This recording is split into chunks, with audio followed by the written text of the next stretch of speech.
hit subscribe.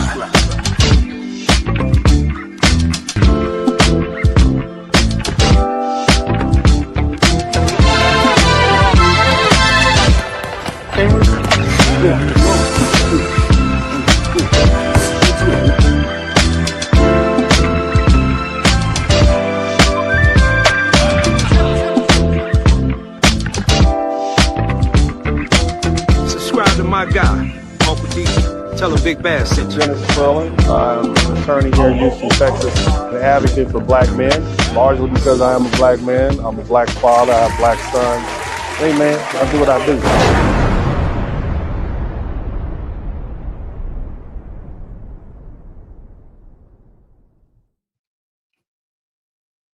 What's up, everybody? Welcome to the broadcast. Thank you guys so much. Before we get started good, I want y'all to help me do a microphone check. If it sounds like I'm far away from the microphone, if there's an echo, let me know. Let me know if it sounds like I'm in a big hall and there's an echo. Let me know. Let me know how the sound is before we get going good. This is a very important broadcast. How does it sound? How is it sound? How does it sound now? Let me know how it sounds. Okay. I want to make sure. Yes, what? How's it sound? Does it sound good? Is the sound good? Let me know if the sound is good. This is what I want to know. Okay. All right. Let me answer this question for me. Is it better? Is the sound better now? Does it sound better now? How does it sound now? Is it good? Somebody says good. Is it better now? Is it better now? Or is it better now? Is it sound better now? Which one was better? It was bad at first? Okay. Is this better? Is the sound better now? Let me know. Is it better now? Let me know how it sounds now. Now it's better. If it's better now, hit the number 1 button. If the sound is better now, hit the number 1 button.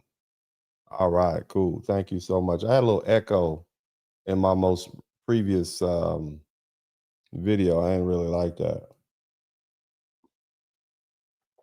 But anyway, welcome to the broadcast, you guys. My name is Dennis Spurling. Today, I want to talk about something that exposes the truth about reparations in America. Somebody type reparations in the chat room. This is something that has been tackled for generations, largely pushed by a lot of, I guess, more activist type people. I'm really the only attorney that I know that's really focused on this, at least one that would be qualified to discuss it, as this would fall into the realm of complex civil litigation.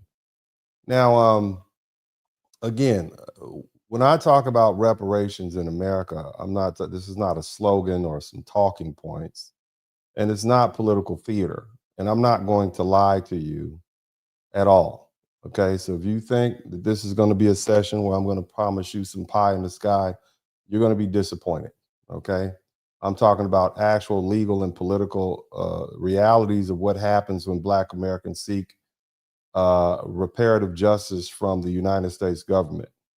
Okay, now recently, Donald Trump's administration, Department of Justice, moved to intervene in a lawsuit challenging Evanston's, Illinois, reparation program for Black residents. And this happened on June 16th, 2026. Now, Evanston's program mattered because it wasn't some symbolic resolution or some empty political speech. Evanston was described as the first city in America to take a real step towards reparations for Black residents. And when I say Black residents, I'm talking about foundational Black Americans. Somebody type delineation in the chat room, okay? Now,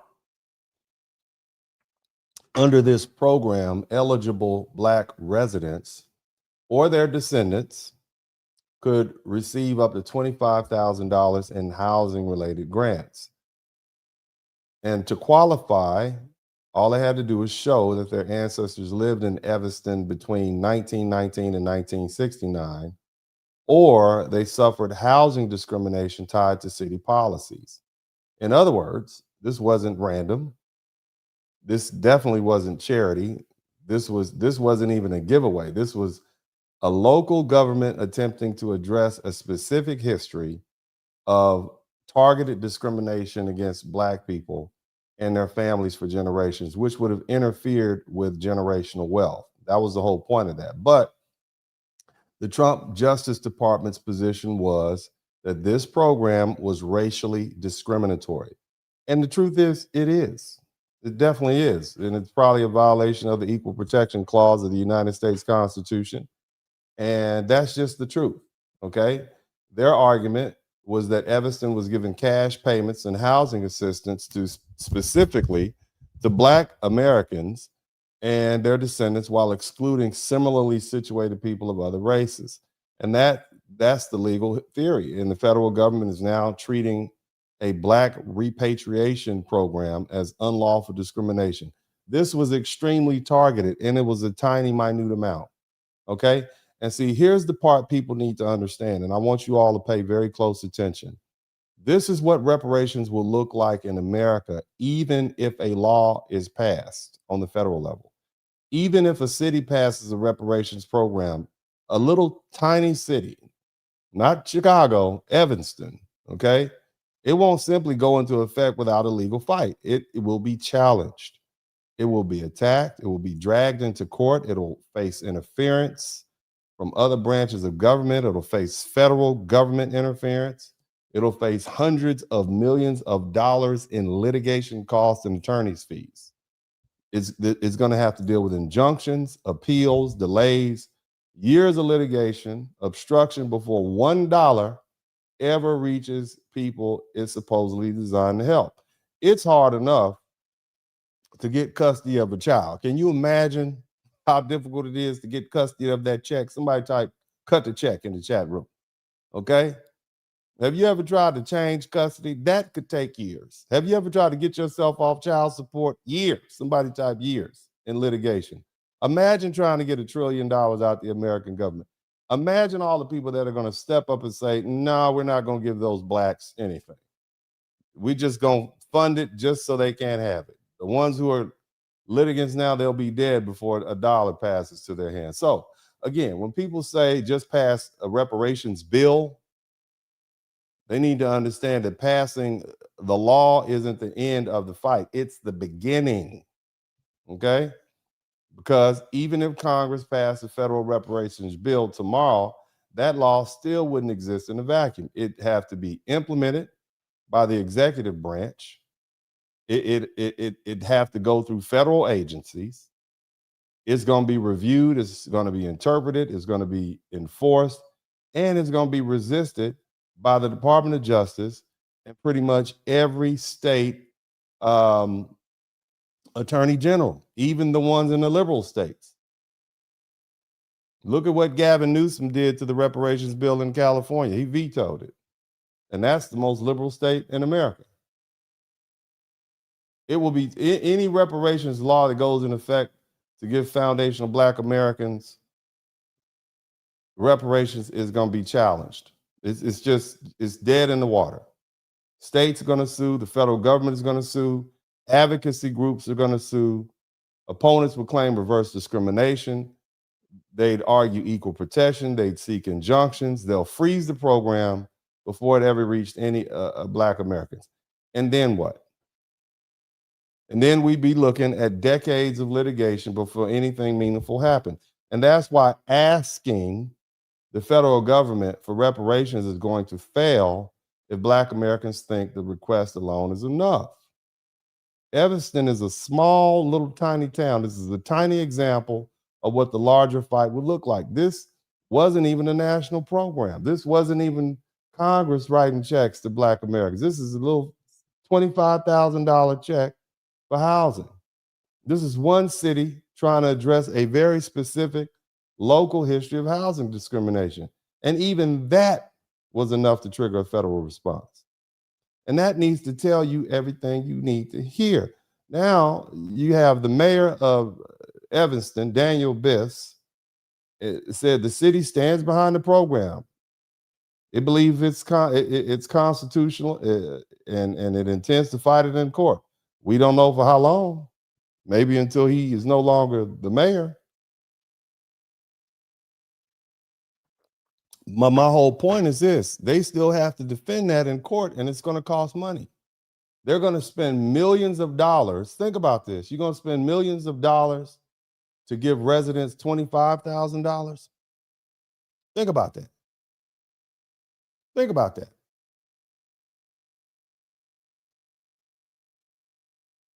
Imagine the time and energy and legal. They're literally going to spend more money litigating this case than to simply pay the $25,000 to the residents. So we need to be clear about something. Regarding that bill, Donald Trump didn't formally veto a federal black reparations bill. That's not what happened. There was no federal reparations bill sitting on Trump's desk that he rejected with a veto pen. But what did happen is extremely important. His Justice Department moved to help protect and undermine and potentially invalidate a local black reparations program that wouldn't even affect anybody outside that city. I want you to think about that. And that brings us to H.R. 40. And this is the main federal reparations bill. Its official name is the Commission to Study and Develop Reparations Proposals for African Americans Act.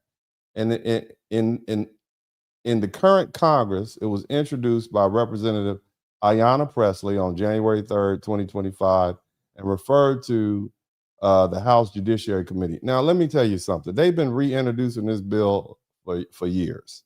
And typically what they'll do is, and this is my observation, you can be mad if you want to, but I find that if a black congressional seat holder is wavering or they want some national attention, they'll reintroduce this commission to study, develop reparations proposals so they can shore up their black support. That's typically what I've noticed. I don't even think they're sincere. And here's what people need to understand about HR 40. It's not talking about cutting a check. It doesn't automatically give Black Americans reparation. It creates a commission to study. Okay? It's just to study slavery, right? As if they don't have an African American studies department right over there at Howard University, which is about 20 minutes from the White House. They can't go over there and get their studies, right? That's it. It's a study. And then after that, the commission will make recommendations. That's it. So when people start screaming against reparations, reparations, HR 40, but that's not even a fight. We're not even fighting about getting a check. It's not like they say, hey, all you black people line up and get your check. That's not what this is. Okay? They're fighting against a study. They're fighting against the investigation. They're fighting against the formal record. They're fighting against the government even admitting that they may be something to repair. And that tells you everything.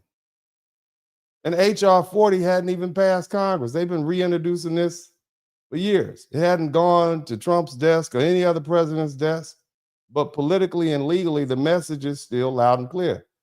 Black reparations remain stalled, resisted, delayed, and attacked. Now, see, here's where the contrast comes very powerful. On April 13th, 2026, Trump signed the Holocaust Expropriated Art Recovery Act of 2025 into law.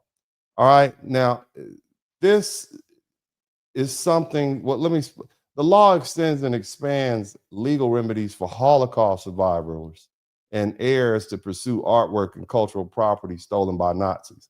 Now, World War II happened in Europe, and this is an American law that grants descendants of people who were victimized by Jewish people who were victimized by the Nazi the Jewish Holocaust, to recover artwork. Because what the Nazis did, they didn't just come in and wage war. They came in and stole stuff. They stole all these Jewish people's artwork and cultural property and so on and so forth. So here we are almost 80 years later, and they're allowed to recover their property. Recovering their property that was taken from them as a result of World War II. Something that America really didn't have anything to do with. I mean, these are the Nazis who did. But the bottom line is we need to be clear about something, okay?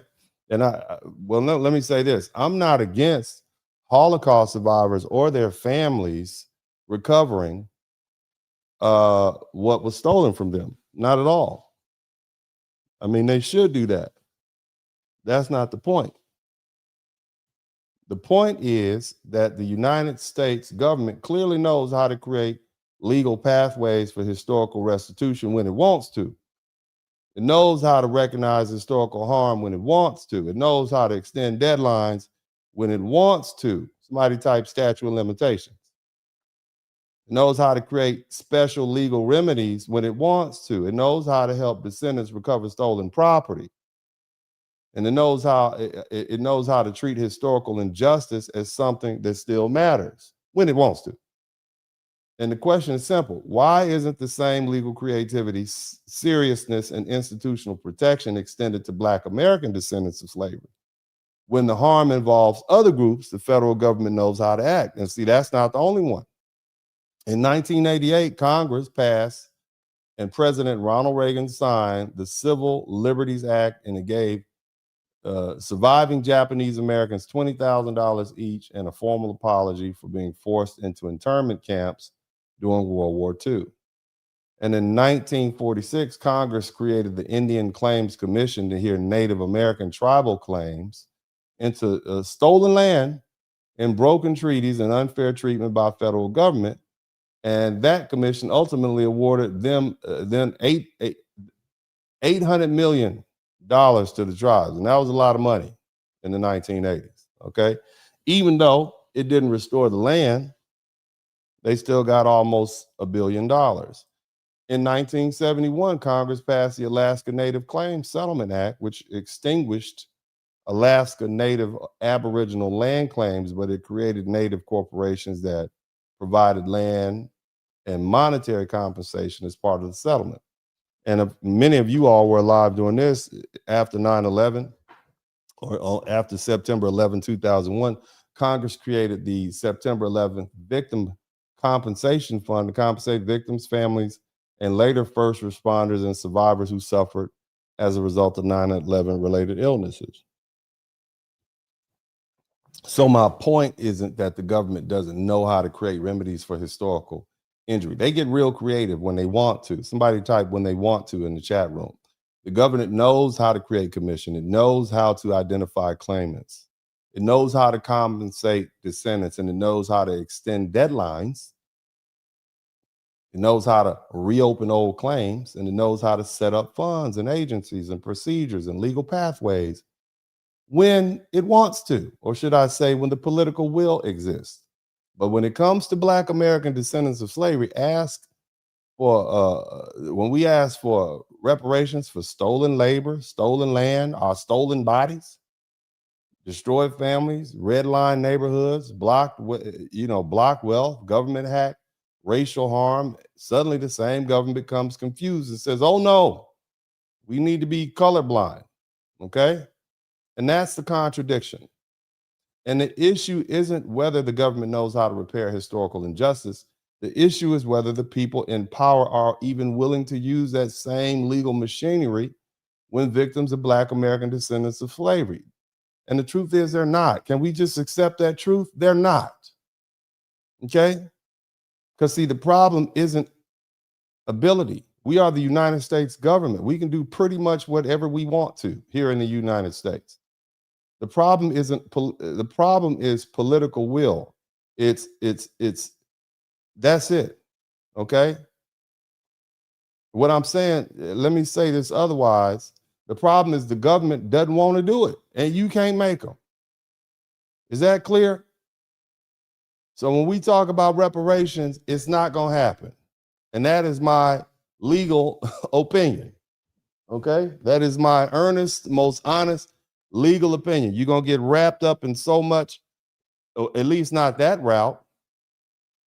The route you're trying to take is not going to work. And that's the truth that you have to deal with. And see, here's what you need to understand. The truth is, foundational Black Americans will not ever get reparations from the American government. And the route that route to reparations has failed, and it'll continue to fail because Black Americans don't have the leverage to force the payment, and we haven't created an incentive strong enough to make other groups get behind it. And that's the cold-hearted truth right there. That's the ice cold truth. That's the political reality.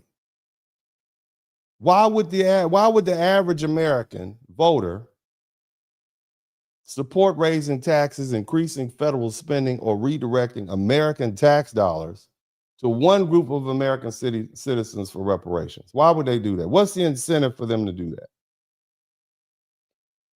Go ask your Hispanic friends, or your white friends, or your Arab friends, or your Caribbean friends. What incentive do they have to raise their tax dollars?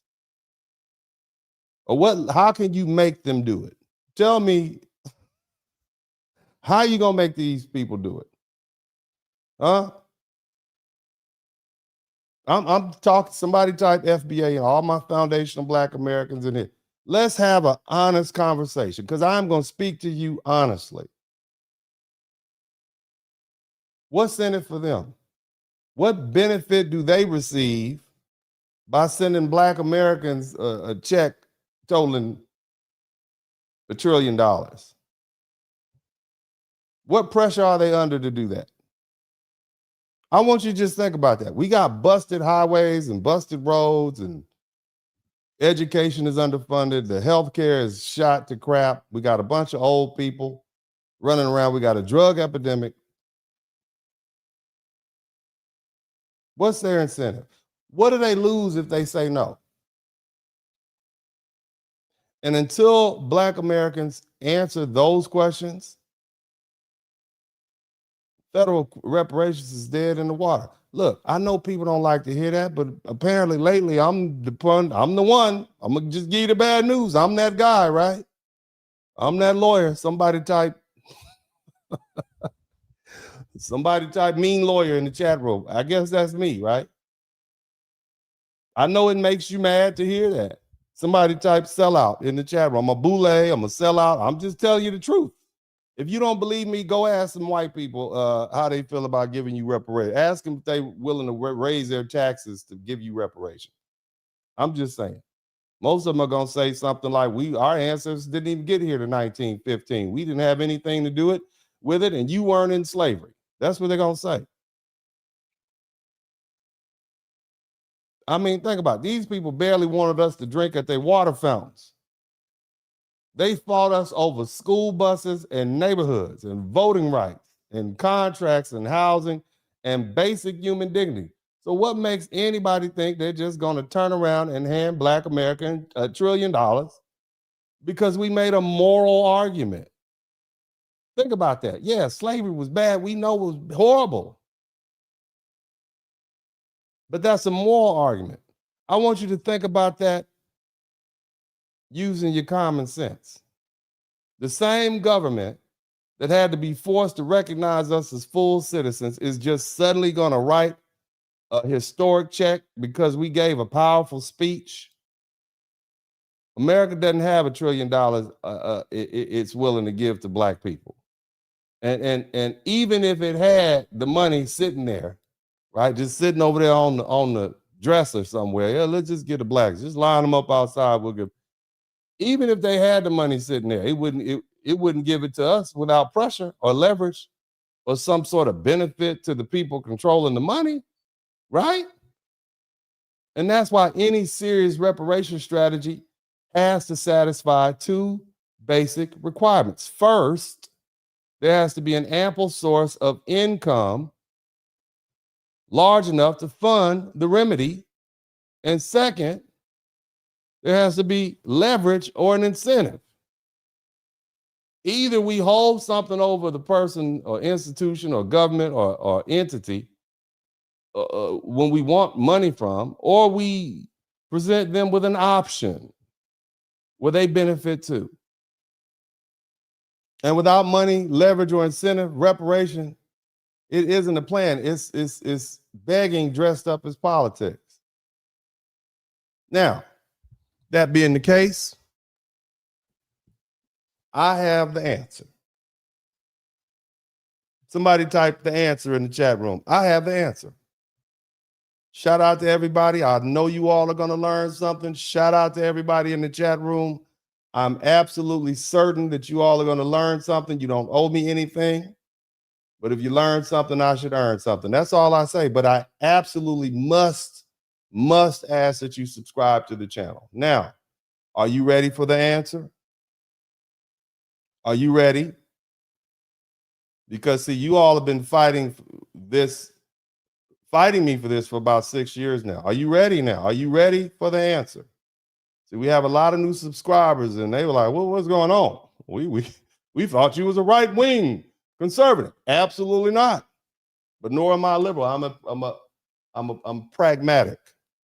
I solve problems and I speak the truth. And because I speak the truth, it's easier for me to solve problems. I don't live in a delusional world. Are you all ready for the answer? Are you ready for the truth? You ready to hear it? I'll give you the answer. But see, Black Americans haven't wanted to hear it. See, these federal reparations keeps failing because we don't have the leverage to make the federal government pay us, and we never will. But there's another path, and that path creates the incentives necessary to bring in the federal government as a partner, major corporations, major law firms, construction companies, US-based oil companies, energy companies, even parts of the American public will be happy to go along with it. In other words, we let them fight our fight because they benefit from the outcome too. See, the problem is that many Black Americans, you'll find this answer distasteful because it requires us to seek reparations from the other guilty party. Somebody type other. Somebody type other guilty party. It requires us to seek reparations from the successor states in Africa whose predecessor kingdoms and empires and merchants and ruling classes participated in the capture, sale, transport, and export of our ancestors. And see, that history isn't imaginary. The transatlantic slave trade lasted for centuries. Historical data places the trade from the mid-1500s to 1860 with approximately 12.2 million Black bodies loaded onto Atlantic slave ships and about 11 million surviving the Middle Passage into America, or the Americas. And before this, the first Africans arrived, or before the first Africans arrived in British North America in 1619, more than 500,000 Africans had already been transported to Brazil. And by the end of the trade, more than 4 million had been taken there. The ships were European and American, and the plantation system was European and American. But the supply chain began inside Africa. And in many regions, captains were moved through the interior trading networks, sometimes up to 500 miles before reaching the coastal markets and the forts and the ports along what was called the Gold Coast, which supplied about 10% of all of the transatlantic captives. People could be moved from as far north as Sahel, I believe that's the way they spell it, before reaching the coast. In Senegambia, more than 750,000 captives were moved through overland and river routes, and in Central Africa, captives shipped from Launda, Cabinda, Loango, and the Congo River often came from deep interior networks. So when I say the other guilty party, somebody type the other guilty party. When I say the other guilty party, I'm not talking about fantasy. I'm talking about actual historical participation. The Oyo Empire and what is now Nigeria relied heavily on slave sales to Europeans by the late 1700s. And after its collapse in the early 1800s, especially between 1817 and 1836, internal wars and regional conflict helped feed tens of thousands of captives in the Atlantic slave trade. The Dahomies in what's called Benin. This is the little armpit of Africa over there. The two little states, Dahomey and Benin. That was West Africa's major slave trading power, especially in the 1700s and the 1800s. Selling war captives. Somebody type war captives in the chat room. Raiding neighbors' peoples for export. In 1851 and 1852, the British even blockaded Dahomey's ports to force the king, and I believe his name is spelled or pronounced Gizo, to agree to end the slave trade. So you had the English trying to stop slavery. The British were trying to stop slavery. And the African kings persisted. But the large scale, I mean, think about it. White people tried to stop slavery and the black Africans wanted to keep selling slaves. They had been doing it so long. Matter of fact, the African slave trade was preceded by the Arab slave trade, which it went on for 1,000 years before the English before the Europeans even got involved. You understand? The Asante Empire, in what's now known as Ghana, also operated inside a regional world where slavery, war captives, and interior trade and coastal exchange were connected to the Atlantic slave. So these Africans were all involved in this. Look, I'm not trying to look, you know, this doesn't erase European guilt. I want you all, somebody type white guilt in the chat room. Come on, type white guilt. We need that white guilt. Keep that white guilt going, okay? It doesn't erase American guilt. We need that too, okay? But it does destroy the fantasy that the only guilty parties were Europeans and Americans, and all of them were outside Africa. Somebody type the other guilty party in the chat room. I mean, can we keep it? You all come here because you want the truth. I'm going to give you the truth. Okay? Now, for all the people who are about to, I know what you're going to say. For all the people who say those old kingdoms don't exist anymore, how do you sue Africa? First of all, we're not suing all 54 states in Africa. That's not what we're doing, okay? But I do want you to understand something. It's a principle of law. It's called successor-state responsibility. It's recognized. It's a recognized topic in international law, even though applying it to slavery would be fiercely contested and aggressively litigated and extremely difficult. The International Law Commission has studied state succession in relation to responsibility for international wrongful acts, including questions about reparations for injury and connected to predecessor states. The point isn't that the case would be easy. The point is that the legal theory exists. And it's the same kind of theory African leaders have already used when they went to ask when they demand apologies and reparations from Europe. On March 25th, 2026, do you guys remember at the United Nations Assembly, they adopted a Ghanaian-led resolution recognizing transatlantic slave trade in enslaved Africans and racialized chattel slavery as the gravest crime against humanity, and call for reparations. Think about that. The Ghanaians who participated heavily in the slave trade said, yeah, we want some reparations money. And it passed. The vote passed with 123 countries favored, while the United States, Israel, and one other country opposed it. And 52 countries, including the European Union and Britain, abstained. Then on June 19, 2026, I'm just giving to you the facts. I'm giving it to you. Okay? On June 19, 2026, African and Caribbean nations meeting in Accra, Ghana, backed a 19-point reparations plan demanding formal apologies, debt relief, financial compensation, restitution of looted cultural property, a global reparations fund, and reforms to international financial institutions. So they're asking for money for these same places that didn't exist. The British government, as we know it now, was a kingdom. For the most, America only became a country 250 years ago.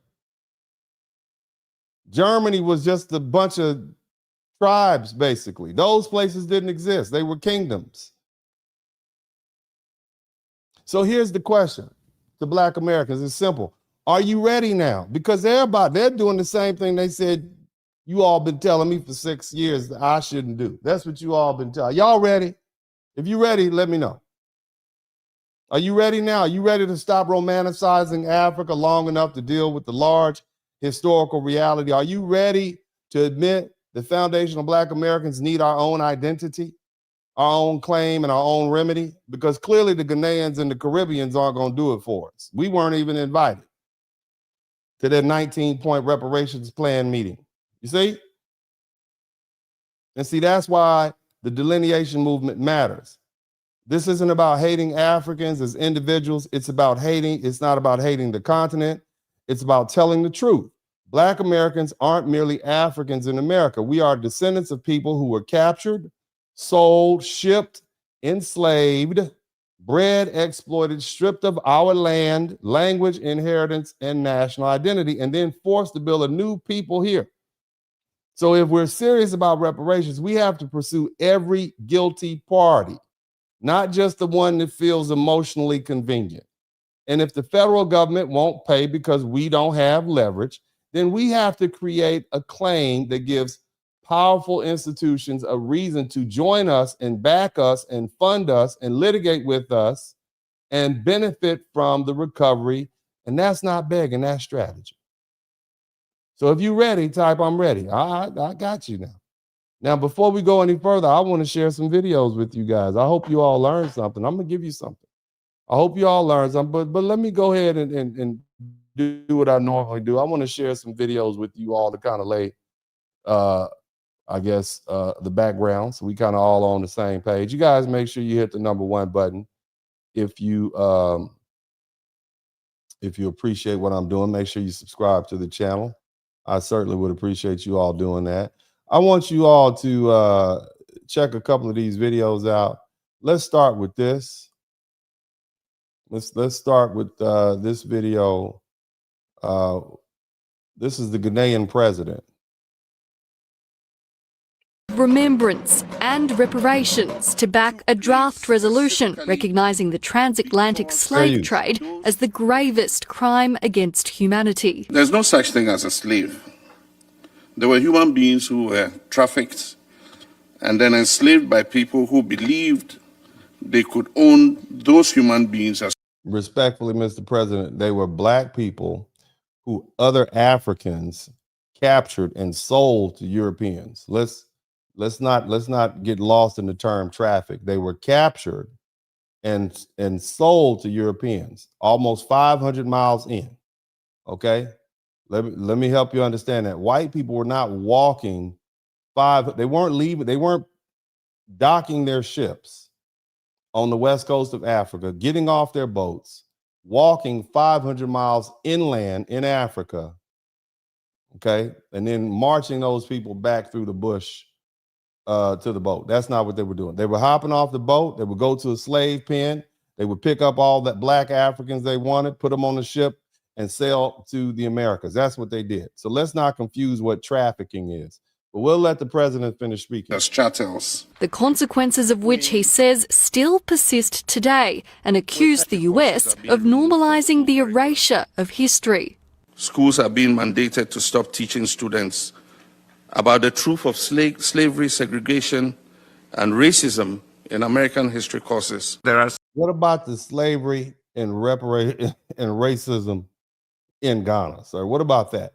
What about the fact that you all Whenever Black Americans say, hey, you sold your own people into slavery, you say, oh, no, they weren't our own people. We are different people.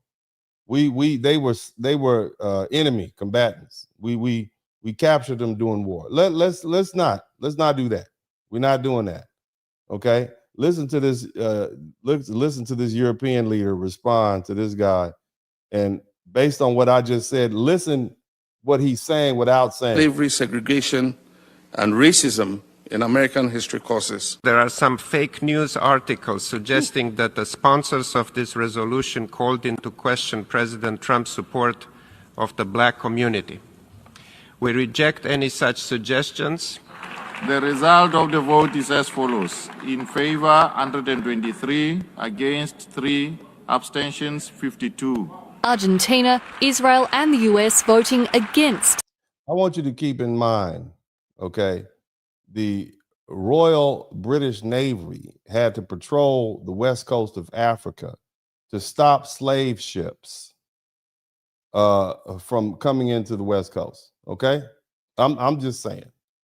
All right, this is how intense it was. They literally had to patrol the west coast of Africa to stop slave kingdoms from selling slaves into black people into slavery and sent to the New World. Just keep that in mind. The resolution, the United Kingdom and members of the EU among those abstaining. The UK is firmly of the view that we must not create a hierarchy of historical atrocities. The Netherlands, the only European country to have issued a formal apology for its role in slavery, abstaining from the vote for similar reasons. UN Secretary I just want y'all to keep in mind that these people participated heavily in slavery, and now they're the ones first in line to try to get reparations from these European governments. I want you to picture that, okay? Imagine somebody stealing your car and then trying to collect the insurance check on it. Just think about that. The resolution was the United States. Were you disappointed by that vote? So I would like to comment on the reasons they gave. They sought to create the impression that the time for negotiations have been short. The president of Ghana served notice last year in September. Immediately thereafter, we put together a broad-based coalition, including experts, academics, researchers, historians from all regions of the world. And we commenced negotiations. We allocated 3 hours, twice the time, and had multiple rounds of negotiations. So I mean, I want my foundation of Black American brothers and sisters just to understand. Just recognize that you have people in Ghana negotiating with the American government in an attempt to get the American government to pay Ghana and these other African countries reparations for us. People that were captured by other Africans and sold to Europeans and put on boat. Think about that, the nerve of that. I'm just saying, the idea of that. And they're saying that the history is inaccurate and is being covered up. So there are some that to us, it is clear that even if we gave them 50 years, they would say that the time is not enough. Secondly, the claim they have made that we are seeking to create a hierarchy of crimes. We have stated clearly that it is not about hierarchy. We are only speaking to a historical fact. Never in the history of mankind have we had such a systemic crime. We took over 3 centuries, more than 300. Who participated in that crime, sir? Name all the people who participated in that crime. 100 years, with its consequences still lingering onto this day, manifesting in racism, in structural inequality. What is fundamental? How much structural inequality and racism do you have in Ghana? Are you talking about America? Because we didn't ask you to speak for us. Did any of you all ask this Ghanaian representative to speak for us? Did you all ask him? Shout out to Big J. Thank you for being the first person to contribute to the super chat. Did you all ask him to speak for us? That's all I'm saying. Huh? I didn't ask him to speak for us. I don't know how much racism you have to deal with in Ghana. I'm assuming all the people in Ghana pretty much are is not a multicultural place. But I'm gonna let him finish speaking. But these people on the national stage asking for reparations from the taxpayer, black American taxpayers are gonna have to pay reparate. This is the idea. Think about it. Your taxes are gonna go up, paying reparations to people in Ghana, who are the descendants of the people who rounded you up and brought you and sold you for rifles and gunpowder and rum on the coast. Think about it. I want you to think about that. The irony. Which nobody can deny is that more than 12.5 million people were forcibly removed from the continent. More than 3 million. Who forced them on the boat? Who forced them on the boat, sir? Where are the people who what are their names? We want to know their names, sir. Okay? Because it didn't just start at the boat. They didn't walk themselves over there 500 miles by themselves. Okay, let's keep going. People died, were tossed into the transatlantic ocean, which is a mass grave site. And in our country, Ghana, the country with the highest number of slave forts and castles, we are living witnesses on a daily basis. So Ghana is the highest number of slave forts and castles. That's what you're telling us.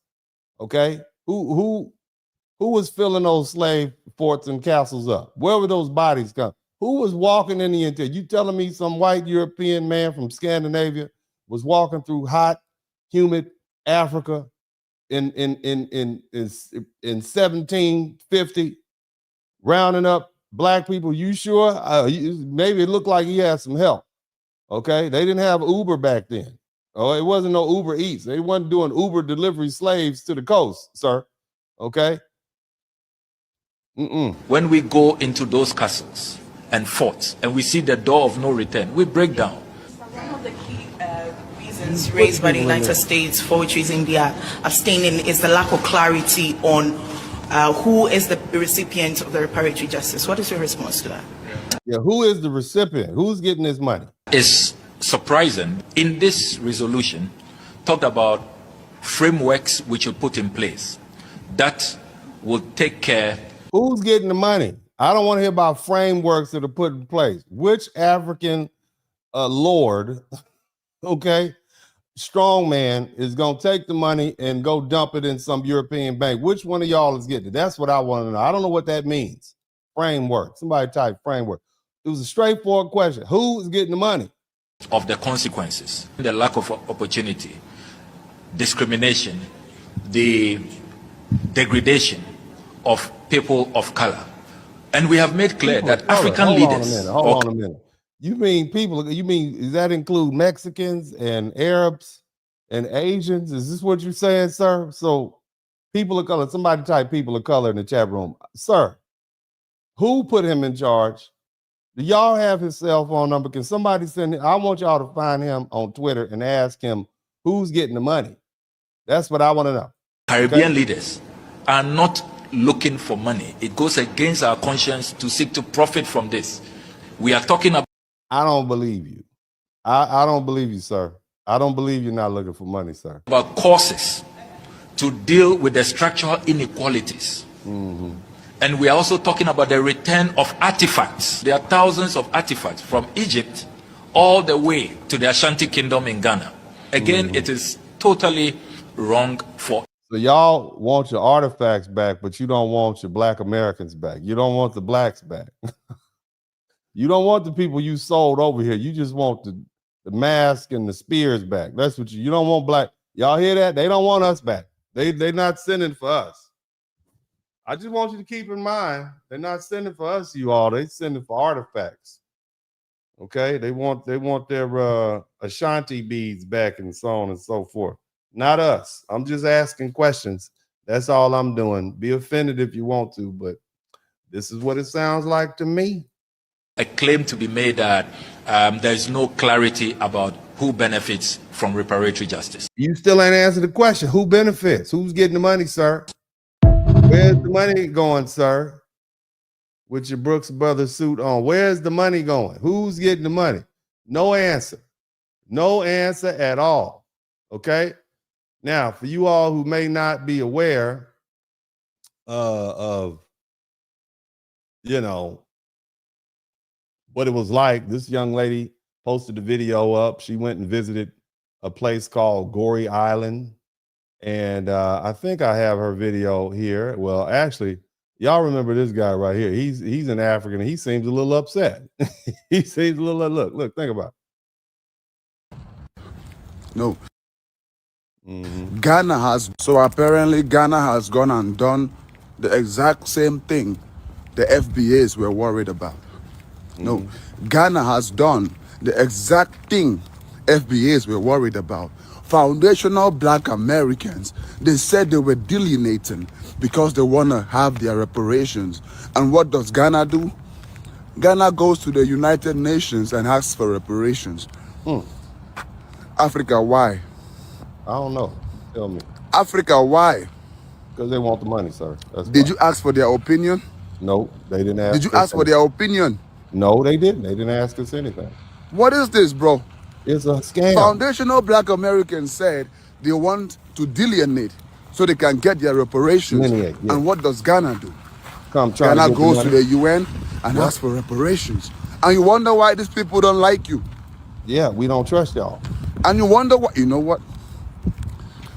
Did you ask anyone's opinion? They like didn't. The black people in the Caribbean, did you ask them? I don't know about the ones in Haiti, Jamaica? I don't know. Not my business. Did you ask them? They didn't How ask about the ones nobody in Britain? Compton. Did you ask them? In Chicago. Did anyone consent to this?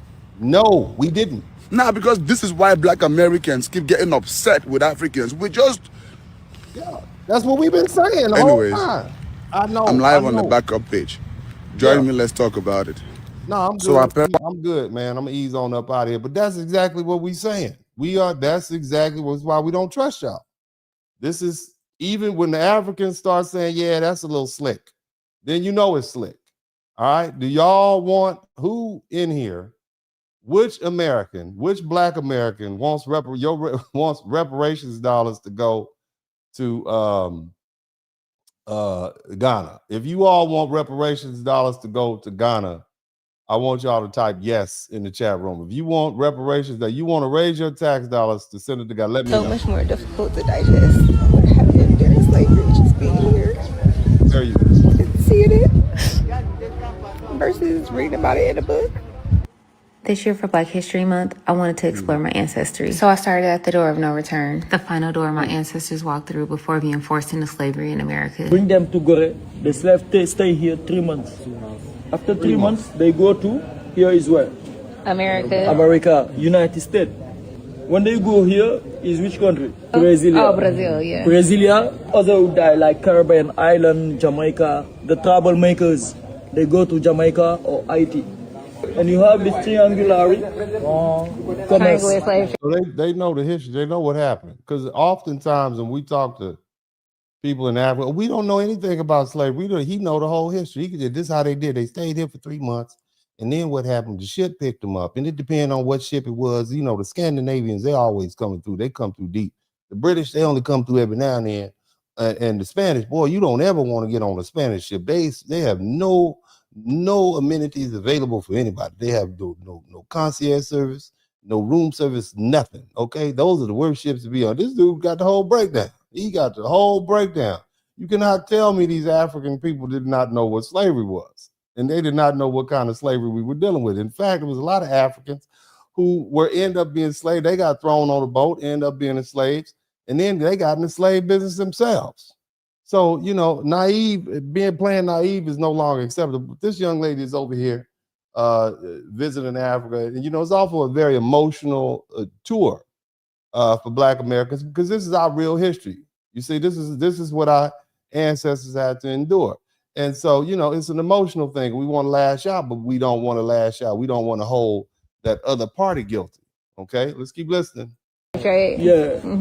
Walking through the streets that I know that they were shackled in, I couldn't help but get emotional. Looking out the same tiny window, imagining freedom from a tiny holding cell holding more than 20 plus people. Seeing the building where they held women that they raped and never let go. Thanking God it wasn't me, and crying for my ancestors who had to endure. So they raped them before they even got on the boat. That's what I'm trying to say. Before they even got on the boat, we were already being mistreated. So when these Africans say, oh, chattel slavery was different, y'all were doing the same thing over there. That's what you were doing the same thing over there that was happening to us over here. You can't tell me you weren't. And the reason I know is because I see what's going on in South Africa right now. I see how you all are treating those South Africans. You're slapping them upside the head, treating them horribly. This is how we were getting treated. Look at this. This is how your brother African.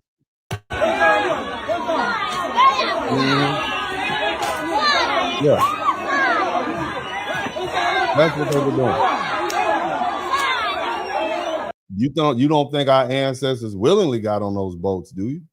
This is how our African brothers, somebody type African brothers, were treated. In the name of profit. Okay, that's what they did in the name of profit. Now, we ain't finished yet. We still laying the foundation. Okay, we are laying the foundation. It's necessary to lay the foundation. I want you to see all the ugliness before I commence through, because you know some of you all still romanticize Africa.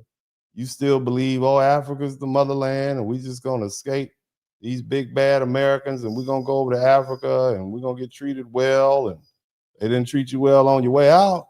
Why would they treat you well on your way back? I'm just speaking hypothetically. Okay, I'm just saying. I found this very interesting. This came out a few, I guess, months ago or whatever. It's this little, we apologize. And I don't know who's been coming up with this, but check this out. I thought this was interesting. American. Fair use. Listen close. We are not your enemy. We are not your enemy. We are the voice from Africa. We come with no gun, no flag, only memory. What your leaders did, they did not tell you. We are here to tell you now. Sit down and listen well. They built the banks on our backs.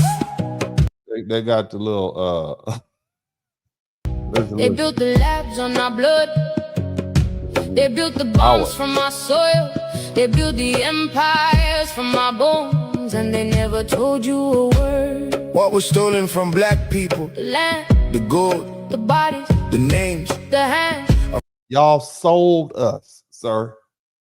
Y'all let them over there and for gold and oil and whatever you all participated at. You keep blaming these white folk. Yeah, it was plenty of blame for white folk. I want you to feel blame too. Okay, I want you white folks to feel blame. However, it's more blame to go around. The other guilty party. Okay, the other guilty party that we refuse to talk about. You see, these people here, they sold us. Yeah, you sold us and we had to deal with all this.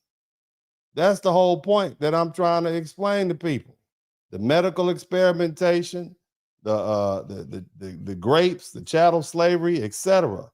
And see, here's the thing. I'm not the only black person on here. Some of you white folks are like, wow, I didn't know that they all feel like that. My God. Yeah, I know. Yeah. I'm not the only black person that feels like that. We all are coming to the same realization that there's another guilty party. Brothers, you sold our ancestors for fine china. You sold our ancestors for any little trinket that you could get. And now, you mad because other nations got rich off the slave trade and all you got was some beans. And now you want to sit here and try to ask for $100 million to translate the place where you sold and held our ancestors. And let me repeat the sentiment of my sister that just spoke. Jamani Williams, I saw you earlier. You don't speak for us because you don't have our blood. And Al Sharpton, you have our blood, but you still don't speak for us.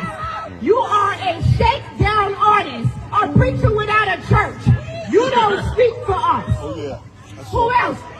Is that Clark? Yeah, you might have been voted in, but you wasn't voted in by us, and you don't speak for us. And that's why we don't. So what you see happening right now is this is when the Ghanaian president came to New York and he was in the UN, and you have Foundation of Black Americans across the street heckling him and saying, you don't speak for us. How dare you come over here and try to get reparations money from the United States government and European governments for the atrocities that you put upon us. You see, he called Reverend Al Sharpton a shakedown artist, and they were distinguishing between themselves and all those other black people who may or may not be African and Caribbean, but they are not foundational Black American. So this is what you're dealing with. All right. So it's not just me. So this has been an undercurrent, you know, like those secret Black people who are conservatives, kind of low key, but they don't want to speak. Now it's all coming out in the open. I'll let this finish rolling. Make sure that you lose all these extra bodies that you put on the. Yeah, so this is not 1986. Okay, this is not 1996 when we were walking around with Africa Unite, Fight the Power. There's been a lot of growth that has happened amongst Black Americans over the past several years.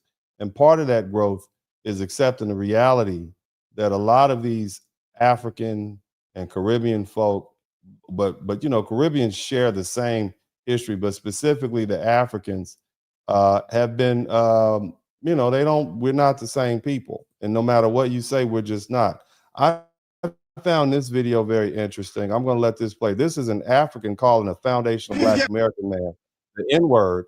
And you have a sister who is at the, this is a fast food restaurant, and she is really putting him in place about using the N-word. I want you all to listen very carefully. If you don't believe that foundational Black Americans don't recognize that we're different people, listen to what this lady has to say. Danny. That's how niggas get when they get you to tell it. Man, see, this the shit that you got to go through. Unbelievable. That's not nice for you to say. Really? Especially being an African descendant. You and us are different, so when you refer to him as a hungry nigga, it's disrespectful. That's like a white man calling him a nigga. Really? Don't do it. Damn. Don't do it. Tell her. If somebody walking in referring to you as a nigga, you gonna holler what? You're African, right? Or if somebody call you Black, you gonna holler you African, right? Right. So yeah, so stand on it. He not no nigga. Don't call him no nigga. Don't refer to him no nigga. Record him how you want. Like I said, That's not okay. That's not okay. No, that's not how niggas get it. Watch your mouth. That's a niggas get when they get on. I appreciate you. I can use any word I want. No, you can't. Because he walking in car refer to you as Black, what you gonna holler? You're African, right? Bro, let me tell you something. Yeah. Let me tell you something. 11:35. Oh, I was gonna say, what you feel free. Now I want you to understand, you got this African from the continent who's sitting there insisting on being calling an FBA man a hungry N-word. And you got a sister saying that's not something that needs to be coming out of your mouth because you don't have the shared experience that we do. We may, unfortunately, still use that word as a term of endearment, but we don't want Africans or anybody else using it. So for all the white people listening to this broadcast, you listen to a lot of hip hop, especially that East Coast hip hop, because I knew it was popular. But you have to understand, a lot of those East Coast rappers, they were either from the Caribbean or they had a lot of Caribbean or African influence. They were not foundational Black Americans. They weren't Black Americans. That is not a term that we use as a term of endearment. It only became popular because of that hip hop culture. It's disrespectful. If you call certain people an N-word from a certain generation, they will treat it as what it is, an insult. It would be no different than, you know, calling a Jewish person a slang name or an Irish person a slang name or a racial epithet or a Italian person a racial epithet. They do not take kindly to that. And that you guys know, you watched enough old school mafia movies to know what I'm talking about. But for this African person from the African continent to refer to this Black American man as an N-word is disrespectful. And this is part of the reason why we've delineated. Let's continue listening. I'll do just mashed potatoes with my bad. Oh yeah, we fucking with you. Yeah, I appreciate you. Good sport. But yeah, we just be fucking with people. We do comedy too, so that's the main thing. So you know him? Yeah, I know him. We both you know. We got the glasses. He's trying to mitigate. Yeah, we friends, but it's inappropriate. It's inappropriate. It shouldn't have been used. I like the way she did that. I tell people all the time, I don't operate like that. And the other thing you have to understand is that, you know, not all Black people that come to this country we don't treat them all the same. Some of them they contribute, they mind their business, they leave us alone. But one thing you will notice is that most of them, when they show up, they don't move to places like Utah. They move to Atlanta, they move to Houston, they move to DC, they move to Dallas, where there already other Black people are. so that they don't have to try to build America like we did. Check this out. Country, you have little room for error. Look at the year of return. What are the Black Americans, the Caribbeans, the Black British, what are they calling us to do when we come there? Exactly. And do what else? And build and train and to do what? Let me give you the Ugandan perspective. What are you? What's the favorite sin of Ugandans? What are you adding on us? Isn't that what Ugandans say? Yeah. What if the South Africans act? For you all who don't know, this gentleman's name is O'Shea Duke Jackson. He's a very popular YouTuber in the Black sector of YouTube. And he lives in Africa, different various countries in Africa. And he has this program called the Kinganda channel. It's very informative. I actually saw this clip. I think it was on Instagram or I'm not sure, TikTok. But he goes into some great detail about the contrast between how Black Americans are treated when we are in Africa and how Africans or their expectations when they come to the United States. Ask the question, what's the question? What are you adding on us? And if you're going to say, listen, okay, we failed the system, you're right. But what are you adding on us? Because when they look at me as a Black American in Uganda, even though Uganda is not South Africa, what do they ask? What are you adding on us? That's all they ask. So our situation is what it is, but you're foreign here, so what? What are you adding Now, if you don't add anything on what is there, it is very difficult to say, well, you're looking at the wrong person, because I don't see the wrong person. What I see is you. And I may not be educated to see that, but I see you. And I see that you're not adding anything on me. So now I see that because you're next to me. You're in here, bro, where I live. See, me and TJ don't live. We don't interfere in African business. But if you set up a shop in my business and I see you, you're... Yeah.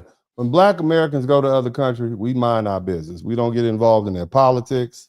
We don't get involved in whatever they have going on. We keep our head down, mind our business. We're there for the food and the sand and the beach and the chill environment. We're not there to change things. When Africans come to this country, and Caribbeans also, they want to get all involved in our politics and run for office, et cetera, just really get off into our business. And they don't really understand the culture of the country or how things work. And that presents a problem. My neighborhood. So you're here with me. Why are you not in Santon? Why are you not in, what's the other neighborhood there? Midrand. You're here with me, but you're not adding anything on me. And then you're telling me I should be focused on somebody else. I don't want to hear that shit. I don't want to hear that one Africa shit. What the f are you doing here? That's how I feel about you. Yeah. And again, both things can be true at the same time. And so what I'm saying at the same time is, yeah, so O'Shea, let them have it. You know, it's like you come to the United States, you get off in our business. We come over there, you're not bringing anything to us, but what you want to do is you want to tell us how things should be run in our country. And you're just not equipped to do that because you don't understand the culture and you don't understand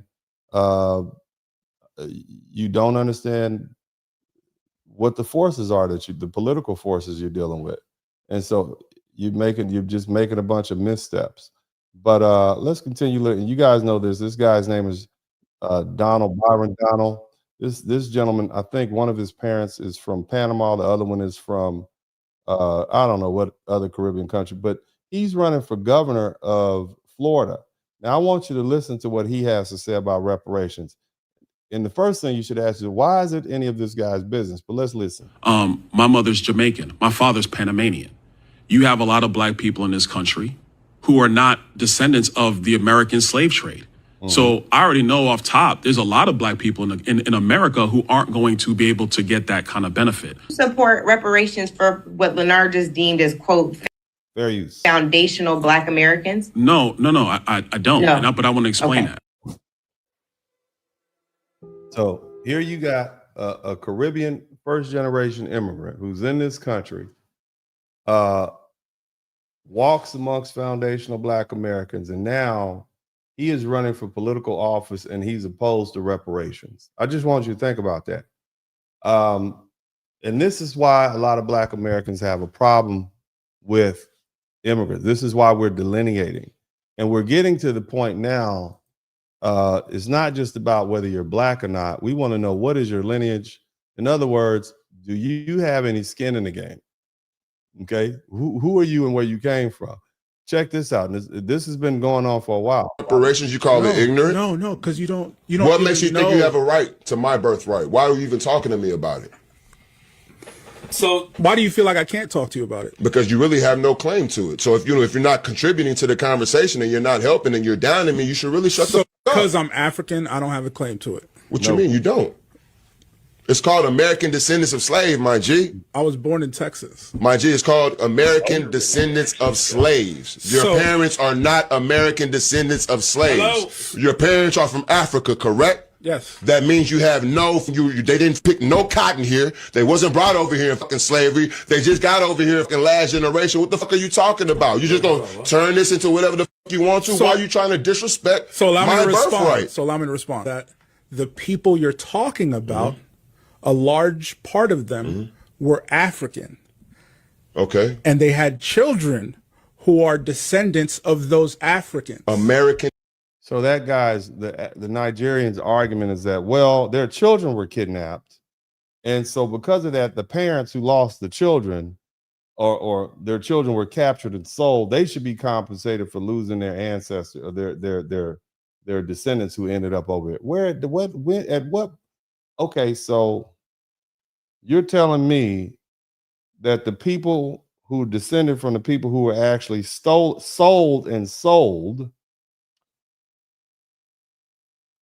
aren't entitled to reparations, and the people who stayed are?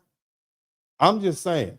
I want you to think. But you see the mess this creates? You got all these Africans over here and all these Caribbean folk over here. And they're gonna jump in and say, well, I'm oppressed too. My parents have been here since 1997, and we've had to experience racism. We got a ticket in Alabama one day, driving through I-20. And so we should be able to read, and the cop was racist to us. He called us darkies, right? That's not the historical oppression that Black Americans have had to deal with. That's not redlining. That's not Jim Crow. On top of that, they didn't fight in any wars. They didn't go through World War II, World War I. They didn't fight in the War of 1812. They didn't fight in the Civil War. They didn't have to deal with Jim Crow. They didn't have the GI Bill. Not distributed, none of that. So it's different. It's different lineage, different people, but that's their rationale. Okay. And it's offensive to foundational Black Americans to have to entertain these descendants of slaves. What are you dumb? Do you understand the word American slavery here? Absolutely. Are you stupid now? Have you lost a fucking noggin? Oh, I'm sorry about that profanity. My God, they got aggressive. Yeah, but it's offensive. And, and Black Americans recognize it as nothing more than what it is. It's just a straight up scam. You see what I mean? And we don't like that. It's a scam. Can we all just admit that it's a scam? They feel like well, Black America, they want everything. Somebody type destiny swap. It's like they want a destiny swap. And look, I know you got reparations. I know you have Black African friends. I know you have Caribbean. I know you do. I'm saying, but it's not about the individual. It's about the collective group. So let's listen to this next video. By them getting y'all out is getting us closer to reparations, because we can fight our government one-on-one. You know what I'm saying? You are our reparations. Every dollar in your pocket is reparations. Every education y'all got in this country is our affirmative action. Every doctor in America that's from Africa or the Caribbean took from a Black American. Took opportunities from Black American. You only deserve what you put in. Y'all ain't put in nothing, so you deserve nothing. Y'all get way more than y'all deserve in this country. Yeah. Way more. Y'all even get...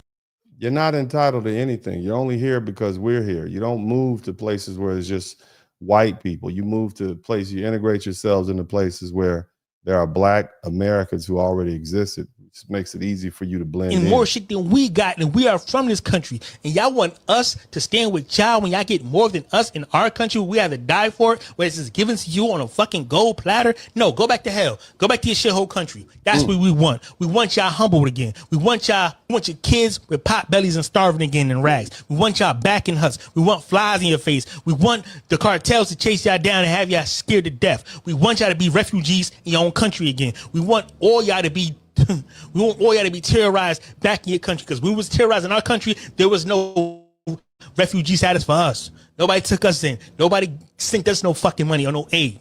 Y'all don't deserve none of it. No love lost. Why is it immigrants are not stopping reparations? My ancestors come from the Caribbean, and there were slaves in the so then maybe Caribbean, and we didn't qualify for the American reparations. Well, here's the challenge. There are so many difficulties with trying to enact reparations. Again, this is a bunch of immigrants who are against reparations for foundational Black Americans. Just listen to In it. part because the question is who gets them. Potentially, I could fall into that category. I honestly have called a pipe dream in the past, and I think that's what it is. Well, it would be nice if there was an elegant, simple solution to all sorts of complicated problems. You're not actually talking about how to fix those problems if you're only talking about reparations. If we're only debating how we're going to parcel out responsibility for something that happened more than a century ago. And we're probably never going to do this. It's not clear to me why we're pursuing this thing. Is it fair that there's no reparations, no restitution, nothing? Should the Irish get reparations, by the way? Irish need not. Somebody type tether in the chat room. Make sure you spell it correctly. Somebody type tether in the chat room. Apply signs when they came here during the progressive era. I mean, how far do we want to take this down? Are we acknowledging that there are ugly spots in history? Because 60% of the world would be entitled to slave reparations if you wanted to play that game. Well, here's a fact. Slavery ended 154 years ago. It's been a long, long time since we had slavery in this country. And you have people like my family. I'm Black, but my family came to the United States in 1962. My parents are from Costa Rica. Do I get a check? I did a couple of essay contests that I actually won. Fair use. And I won like NAACP AXO award for this essay and something else. I can't remember another, like I ended up winning money. And the essay was, do you think Black people should get reparations? And I was like, no, you didn't work for it. Every time one of them say something you don't like, type tether in the chat room. Why are you so against reparations? Valerie, it's a matter of a waste of time. We've got so much to do. And yet you have people who invest so much energy and attention on what I consider to be a dead-end idea, a dead-end movement. If we were to pay reparations today, we would only divide the country further. We would insult many Black Americans by putting a price on the suffering of their ancestors. Reparations from slavery and Black victimization is about to be shoved down our throats for the most wretched politics. Now again, the Japanese got reparations, Jewish people got reparations.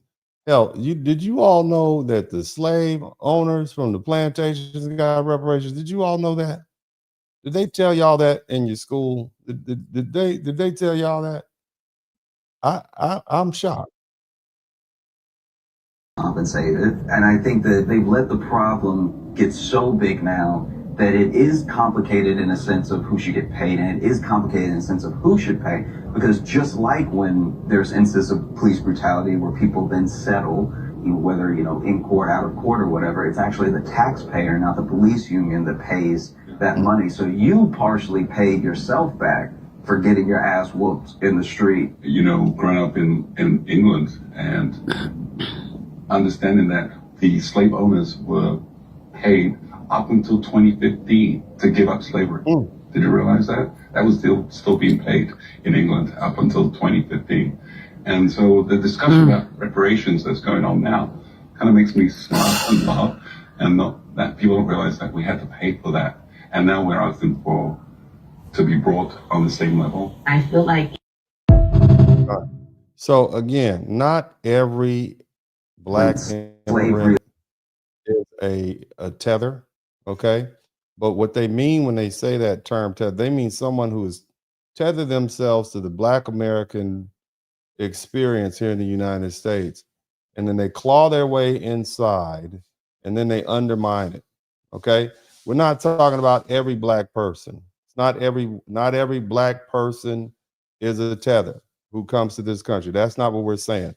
But I believe that I can say that a lot of Black Americans are really tired of Black immigrants undermining our political process, our political power, taking over positions, and then using those positions for their own personal advancement. Explain to me what a tether is.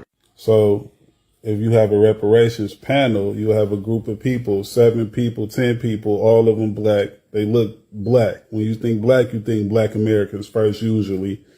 They look Black. However, you will have people who are not even foundationally Black American who don't have ancestors who suffered through what foundational Black Americans have suffered through in the developing of this country.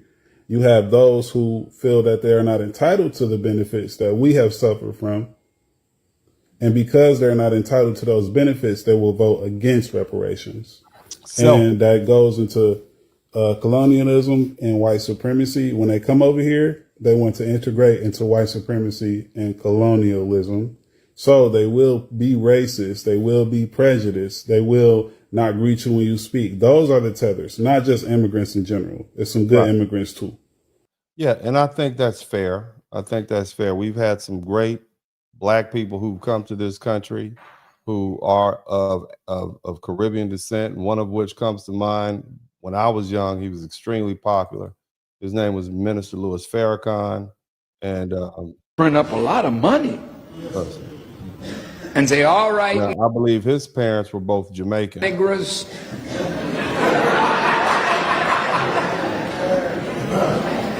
We'll give every family that's a descendant of slaves $50,000. And some of you would settle for that.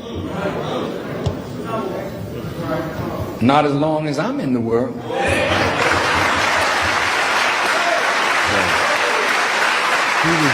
He was very popular in the 1990s. I believe his wife passed away, Khadijah, Mother Khadijah. She was,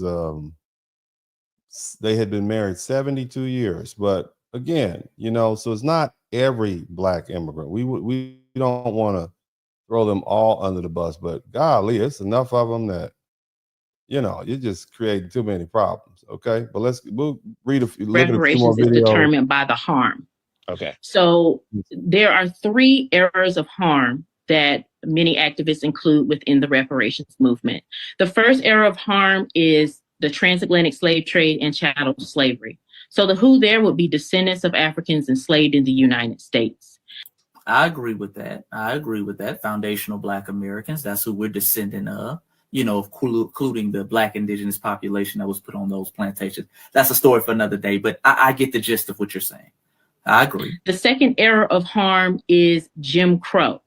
Jim Crow is a continuation, a vestige of chattel slavery, and also a slew of discriminatory practices that would include descendants of Africans enslaved in the United States and some Black immigrant groups.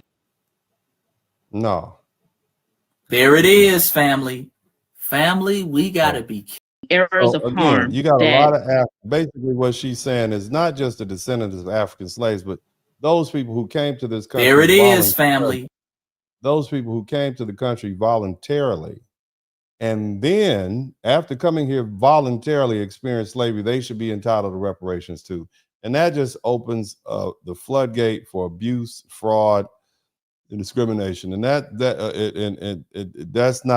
that's why the avenue that I am suggesting is far better, in my opinion, because it basically turns this whole argument on its head, and it gives us a lot more range than we otherwise would have. Now, I'm going to go ahead and proceed with the lecture proper.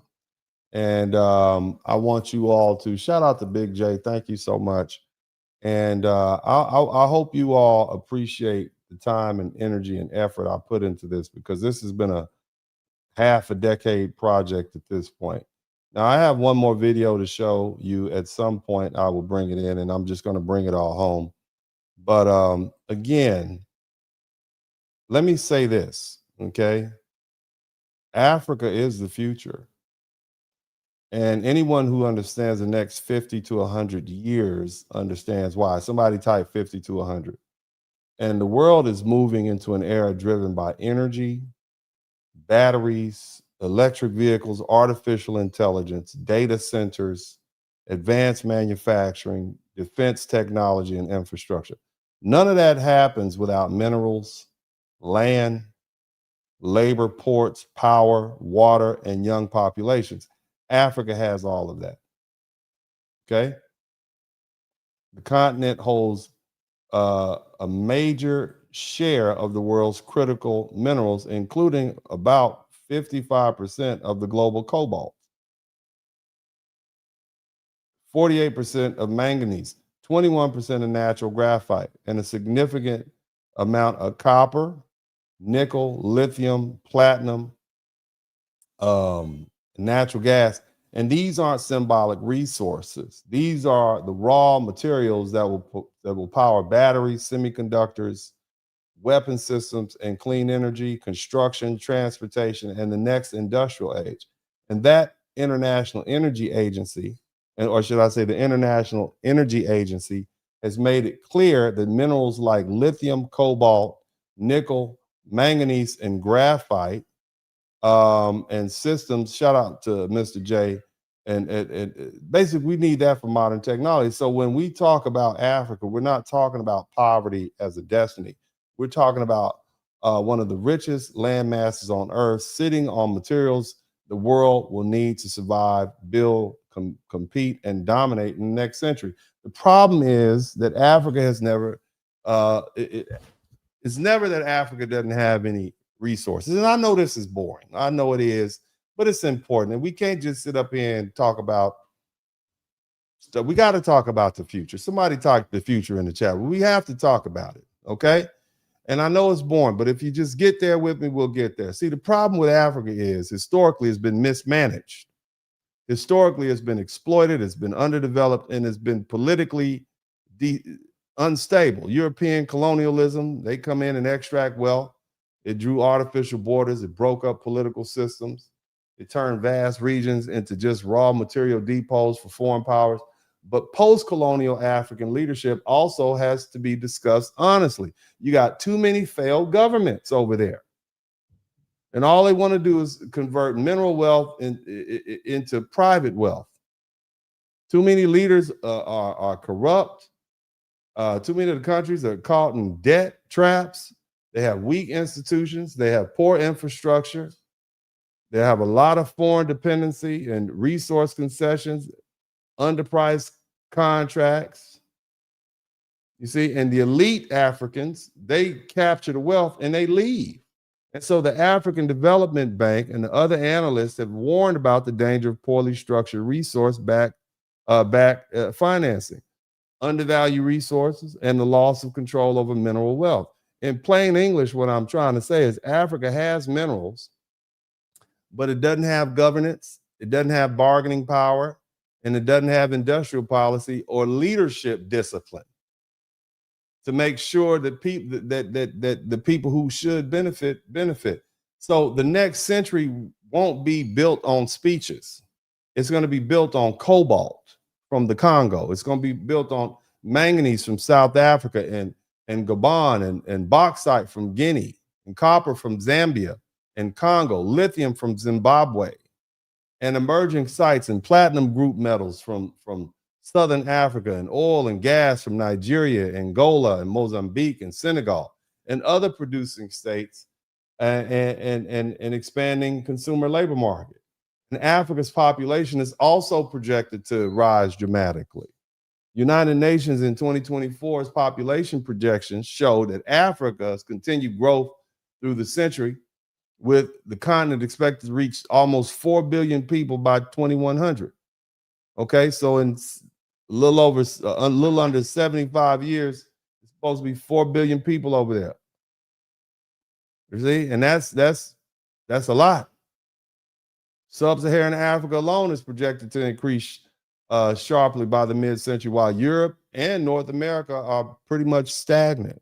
And that means Africa's future isn't only mineral-based. It's manpower and industry and agriculture and technology and geopolitical. So that's why foundation, somebody type FBA in the chat room. Let's get down to it. Foundational Black Americans have to understand what was taken from us before our, but for our forced removal / kidnapping and displacement and enslavement and conversion into a labor class in America, we have a birthright claim to the future prosperity of that continent. We didn't voluntarily leave. We weren't immigrants. We were sold. We were sold. We were captured and sold. We weren't economic migrants. We were captured. We were transported. We were enslaved. We were bred and stripped of our language and our land and our kinship and our inheritance and our national identity, and then forced to build wealth for other people in a foreign land. So when Africa rises over the next 50 to 100 years, when the minerals become more valuable, when its population becomes more central, when its land and ports and energy and corridors and industrial zones become the center of global competition, foundational Black Americans have a moral and historical claim to say, but for that crime that you all committed against us, we will be sharing in that future. And this is why implementing my proposal matters right now. Somebody type right now in the chat room. We can't wait 50 years and then start begging African governments and foreign corporations and global institutions to let us in and give us what we already entitled to by blood and history and displacement. Somebody type right now. Because see, by then the deals are going to be signed and the minerals are going to be controlled and the trade routes are going to be locked down and the infrastructure will be built and our descendants will be standing outside the gate asking for permission. Somebody type right now. We have to move right now. This isn't a one-generation plan either. This is a generational, multi-generational structural plan. This is foresight. See, this is the same kind of thinking that our ancestors had when they came out of slavery and built HBCUs, one of which where I was educated. Shout out to Grambling State University and the Southern University Law Center in Baton Rouge. And Thurgood Marshall School of Law, where my wife got her law degree. Actually 2 law degrees, graduated #1 in the class. Or #2 behind a white girl. Anyway, bottom line is, man, shout out to Thurgood Marshall. Shout out to all the HBCUs. But bottom line is our ancestors built Black neighborhoods, Black businesses, Black mutual aid societies where we can help each other and didn't need to depend on outside welfare. Shout out to all the landowning communities and the Black towns that they formed with almost nothing but vision and discipline. They weren't building only for themselves, they were building for us. And now it's our turn to build for the generations coming up after us. Every day we fail to prepare, we place our children and our grandchildren and our great-great-grandchildren at a severe disadvantage. Every year we delay. Other people move deeper into Africa's future while we remain stuck debating whether we should even make a claim. This is the day our ancestors prepared us for. Africa is the future. Africa is wealthy in raw materials, but historically it's been mismanaged. Africa is essential to the next century, but its wealth has been controlled and exploited and negotiated away too often by poor leadership. And foundational Black Americans whose ancestors were forcibly severed from that land and converted into property are entitled to our part. Somebody type right now. And if anybody on this planet has a claim, we do. And since nobody is going to simply give it to us, we have to build a legal, political, and economic strategy to recover what is rightfully ours. Not through begging, not through symbolism, not through empty speeches. We have to organize, litigate, get legislation in place, finance, and position ourselves now, right now, to take back what should have never been stolen from us and sold in the first place. And see, the strength of this proposal isn't that it's based on slavery in general. Somebody type specificity in the chat room, only the good spellers. It's not based on some broad racial injury alone. This proposal is built around specific, illegal, post-1808 slave trading events that can be traced by name, date, vessel, source, distinction, government action, and historical record. Somebody type 1808 in the chat room. That's a very important date. That's what makes this different from every emotional reparations argument that has stalled for decades. Somebody type right now. See, we aren't asking the court to fix the entire history of slavery in one lawsuit. We're identifying specific criminal acts that occurred after the United States and Great Britain had already outlawed the importation of enslaved Africans, and we're tying those acts to specific African successor states, specific descendant communities, and specific legal remedies. Somebody type Africa Town in the chat room. Somebody type Cujo Lewis in the chat room. And see, that's the legal power of this framework. The law that matters is the act prohibiting the importation of slaves in 1807. It's still on the books right now. It took effect on January 1st, 1808. After that date, bringing Black people, enslaved Black people, across the Atlantic to the United States from Africa was illegal under federal U.S. law. And so then by 1820, Congress went even further and they classified participation in the international slave trade as piracy, stolen goods. You know, like the Jewish people got their stolen goods. Remember that? Huh? Okay. We're not going to go there right now. But what you need to understand is, so when enslaved Africans were trafficked into or toward the United States after 1808, the people involved were not simply operating within the normal slave system of the time. They were violating the law that already existed. That's the difference.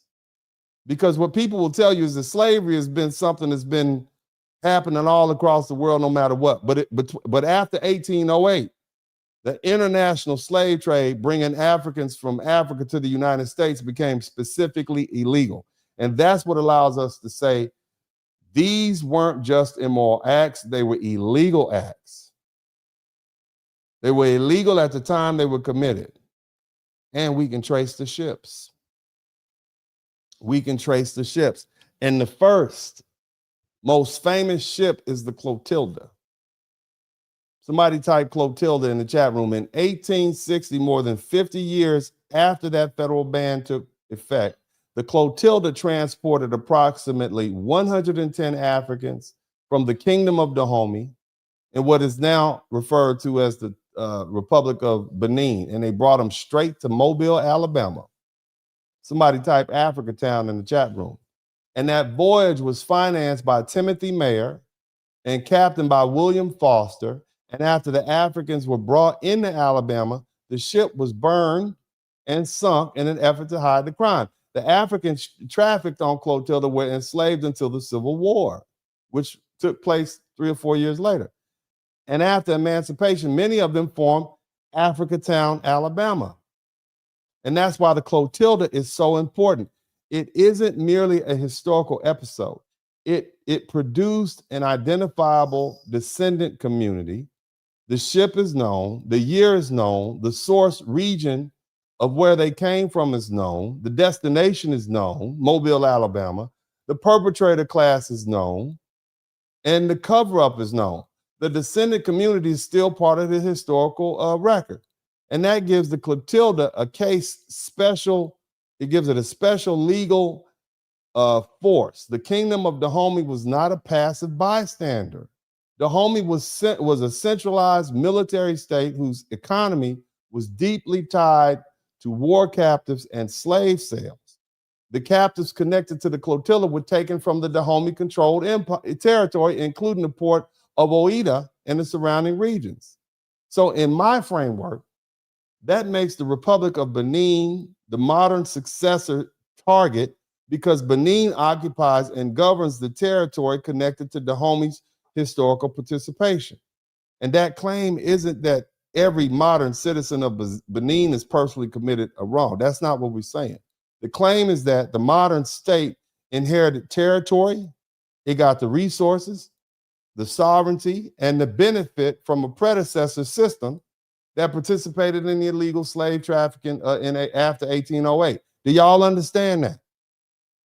Do you all get that? That's not a hard concept. Do you want me to break it down in Ebonics? Basically, you bought it. Now you're responsible for everything that it did. Now, for some of you all, for my smart people, you like, well, where are those people now? Where are the descendants of the Clotilda? Somebody type Cujo Lewis in the chat room. Somebody type Cujo Lewis in the chat room. You should know this. We have a defendant. We have his grandson. Let me let y'all peep this out. I want you all to understand this. Some of you all may know this gentleman. I just learned about him. Listen to him. He is from Africa Town. Listen to what he tells you. Okay? Like my granddaddy, Tony Lewis, you know, Cujo Lewis, about the last slave ship to Mobile, Alabama. Yo, you don't know about your history though, do it? You know about your history, Vlad? You don't even look at shit like that. Look at you watching horses and hot dogs. So he is apparently the great grandson of Cujo Lewis. His daddy's name was Tony Lewis. So this young man whose name is Brazzy, I guess he's a very popular rapper. He's on Vlad TV, is it? He would be a person who would be a litigant or a plaintiff in my lawsuit against the Republic of Benin, which would be filed in Mobile, Alabama. See how easy that is? All we need is the legislation. You see what I mean? And had I known him within 2 years before the or 2 years after the Clotilda was found, we possibly theoretically could have filed a lawsuit then. Think about that, right? Even if for nothing else, just to fight it and get some stare decisis on the books. Because you have a 2-year time period to file a lawsuit for particular losses. And they have something called the discovery rule. So if you just discovered the Clotilda within that 2-year time period, technically you could argue that you could file a lawsuit in good faith.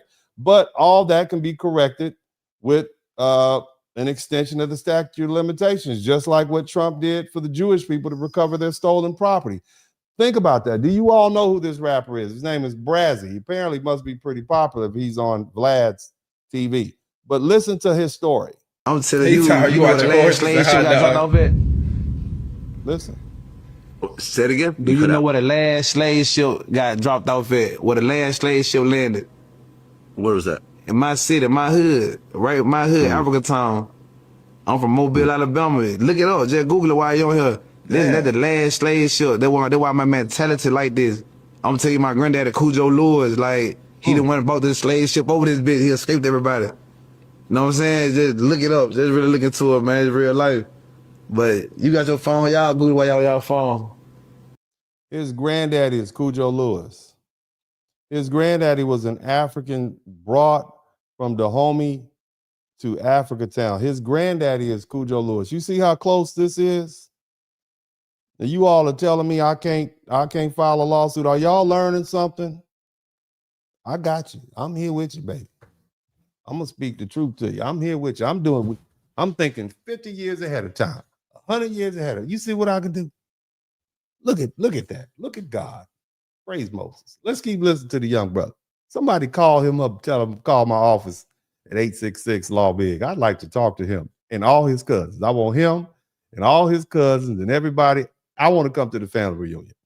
I'm coming to the family reunion. Tell him I'm showing up at the family reunion. I already got an Alabama lawyer in place. Okay. I got a call from a lawyer in France, or email from a lawyer in France. I'm ready. Somebody type Uncle D is ready. Ready. I'm gonna let the brother finish talking. This shit real though. I got a picture on that real history, like let you know what's going on for Africa Town too.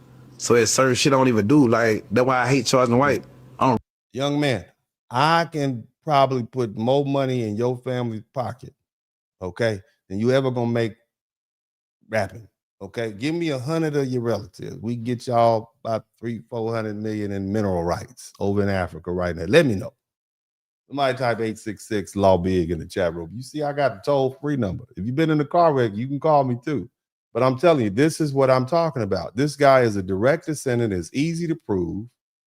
And he would be entitled to be compensated And the country of Benin, who is a successor state, would have to, I mean, wouldn't that be magnificent if we could do that? If we could get a toehold in some of those African resources, and by my count, it's about 800,000 people just like him.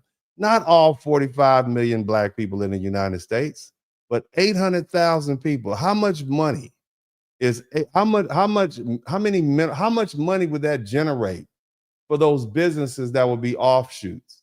The construction companies, the mineral rights. These people could be selling mineral rights to American-based countries and oil countries and oil companies. And I mean, can you imagine that? This is money that would be brought to the United States. So we have an outside source of income and resources, a direct tie to Africa. This is not colonialism where we just pulled up a ship and just took over.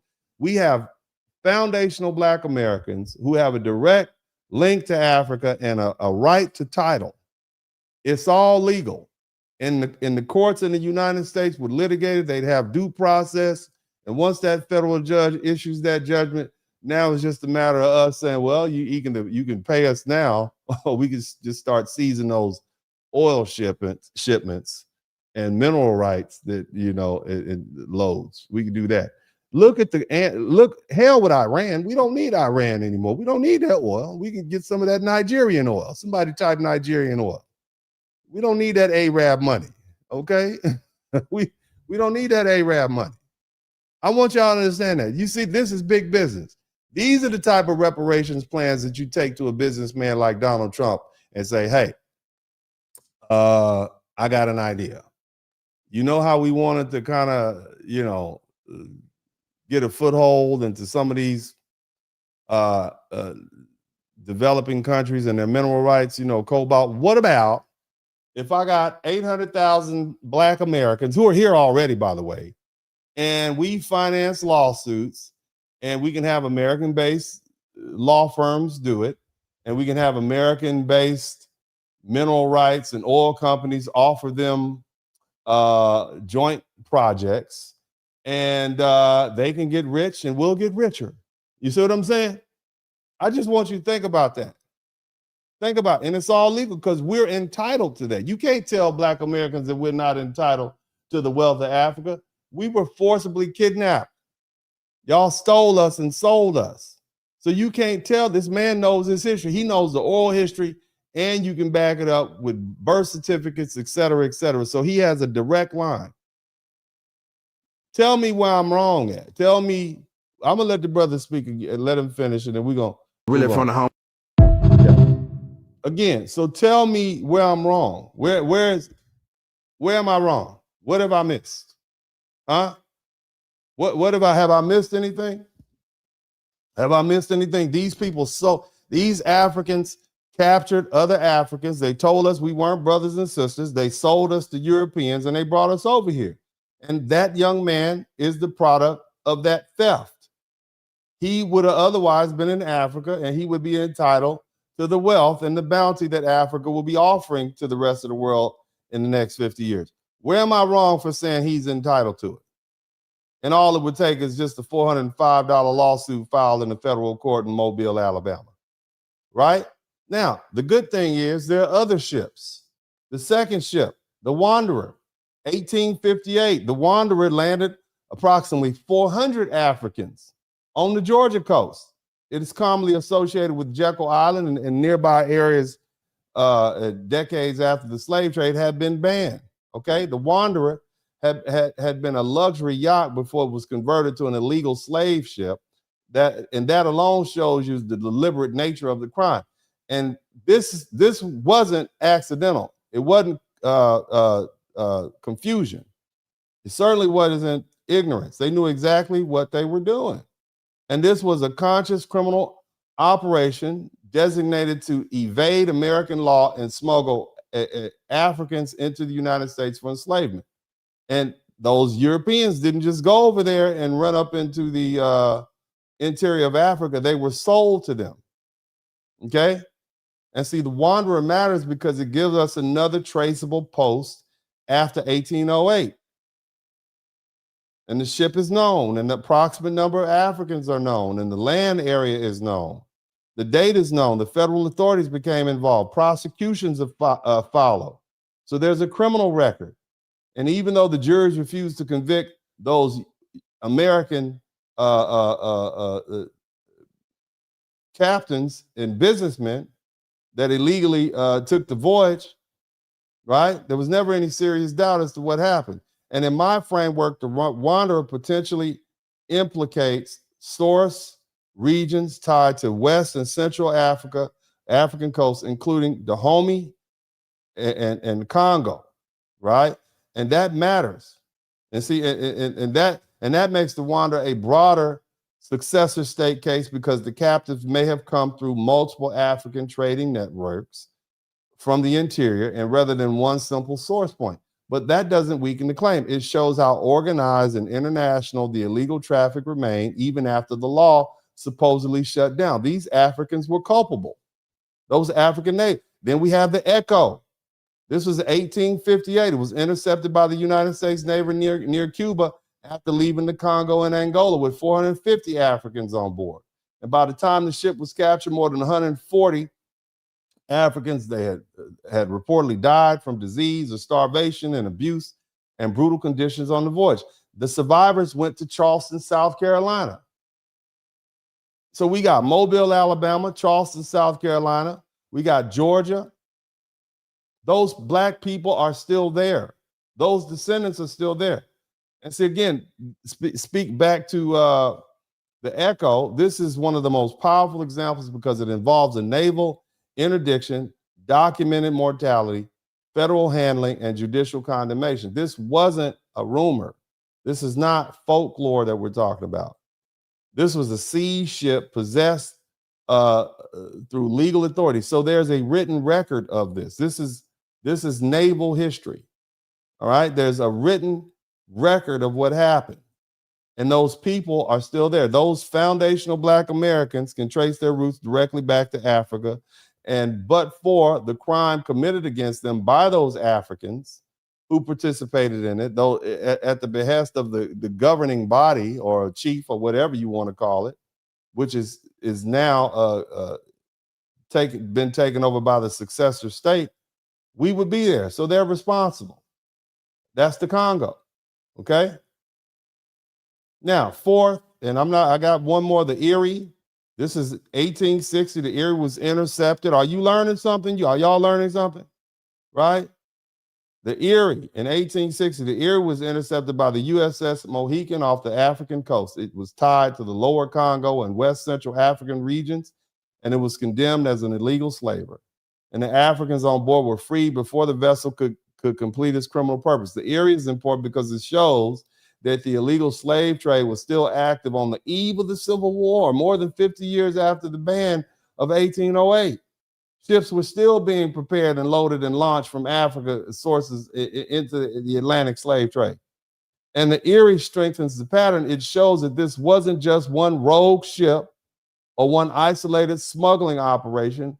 It was part of an ongoing illegal market that in the relevant source regions tied to the Erie was the Congo Basin. They wouldn't give it up. These African kings and queens would not give it up. They had trading networks, and these are all successor states. Shout out to Madman. So even if the Erie didn't land captives in the United States, the legal theory still matters because the ship was part of the same illegal post-1808 trafficking system, and the U.S. government's interdiction and condemnation helped establish that the conduct was unlawful, condemned, and traceable. We know what was going on. This is documented stuff. This is all in the Library of Congress. Are you all with me? Is anybody lost? Is anybody upset? Are y'all mad? Somebody type boule in the chat room. Somebody type sellout in the chat. Am I a sellout for saying we should get this money from these Africans? They not our people, right? I mean, we're of African descent, but does that make me boule? Or is this just a good idea? Now I'm gonna go through one more, but there are others. The last one is the Nightingale. In 1861, the Nightingale was seized by the USS Saratoga off the African coast, and it carried 960 Africans. This is one of the largest illegal slave cargoes documented in that period. And the captives were associated with the Bight of Benin and the Nigerian coast regions, including historically connected to the Yoruba, the Igbo, and the Niger Delta, and other regional areas. But the ship was condemned and the Africans on board were freed, and the Nightingale matters because of its scale. Just the years, damn near 1,000 people on a boat, tied up at the bottom of it, nearly 1,000 Africans. You can't dismiss that as some marginal number. Can't do that. And that number alone proves the organizational skill. Where did they come from? You think those white guys got off that boat and rounded up damn near 1,000 Africans? Or did they just simply go to the slave market that was being run by the chieftain or the queen who was there? See, that number and that number alone proves the infrastructure, supply and demand, and sovereign tolerance. In other words, they tolerated and they actively participated on a major level. And the Nightingale gives a legal strategy, another important anchor, against modern day Nigeria, where all the oil is. Somebody type that oil money. Okay, again, this isn't that the modern nation state existed. I'm not saying that, and not in its current form or at that time. That's not what I'm saying. The theory is the current states inherited the territory, the resources, the political control, and the economic benefit of the predecessor systems, and that helps supply the illegal slave trade. So if the successor state can inherit assets, you get the money, you get the territory, you get the treaties, you get the wealth, you get the resources and the international status, then the question must be asked, well, why can't you now inherit the debt and the responsibility, especially when the harm involved human trafficking and land disposition and permanent lineage destruction? See, look, family, these ships reveal a pattern. The Clotilda, the Wanderer, the Echo, the Erie, the Nightingale, these different ships, these different years, these different routes and captives, different source regions, but the same legal problem. After 1808, Africans were still participating in the capture of other Africans and selling them through the illegal transatlantic system of slavery. And African chieftains continued to participate in supplying human beings to the illegal market. It was illegal at that point. And the United States had already outlawed it. It was illegal under U.S. law, and that's all that matters. The law was already on the books. Anytime before that, it wasn't illegal. And that's what most of these people who are anti-reparation say. But after 1808, it was illegal. So that means we're not asking a modern judge to invent illegality retroactively. We're asking a judge to recognize the illegal consequences of illegality that existed at that time. We just ask you, look, it was illegal then, and look at the product. Right now, if you dump some sort of chemical waste on some land somewhere in the middle of nowhere, under certain environmental rules, it doesn't matter if it's 50 years or 100 years later, you're still responsible. Your successors are responsible for it. You understand what I'm saying? There is no statute of limits. Somebody needs to come clean it up. And that's the same way I'm looking at this. So it's just a matter of a law being put in place to say, yeah, we're going to extend the statute of limitation. You see, all we're asking them to do is recognize the legal consequences of the illegality that existed at the time. And that's why these ships matter so much to the proposed legislation. The foundational Black American Slave Trade Restorative Justice Act is designed to give eligible descendants, like that young man Brazzy, a private right of action in federal court against African sovereigns whose predecessor entities participated in the post-1808 illegal trafficking event. So basically, it just gives people like Brazzy the right to sue Benin. That's it. Him and all his cousins and family members. That's it. That's all I'm saying. Just sign it up.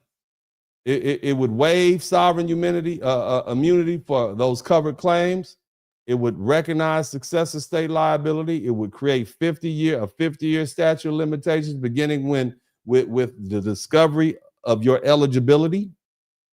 In other words, when you find out, oh man, I'm descended from somebody from the Wanderer, you got 50 years to file suit.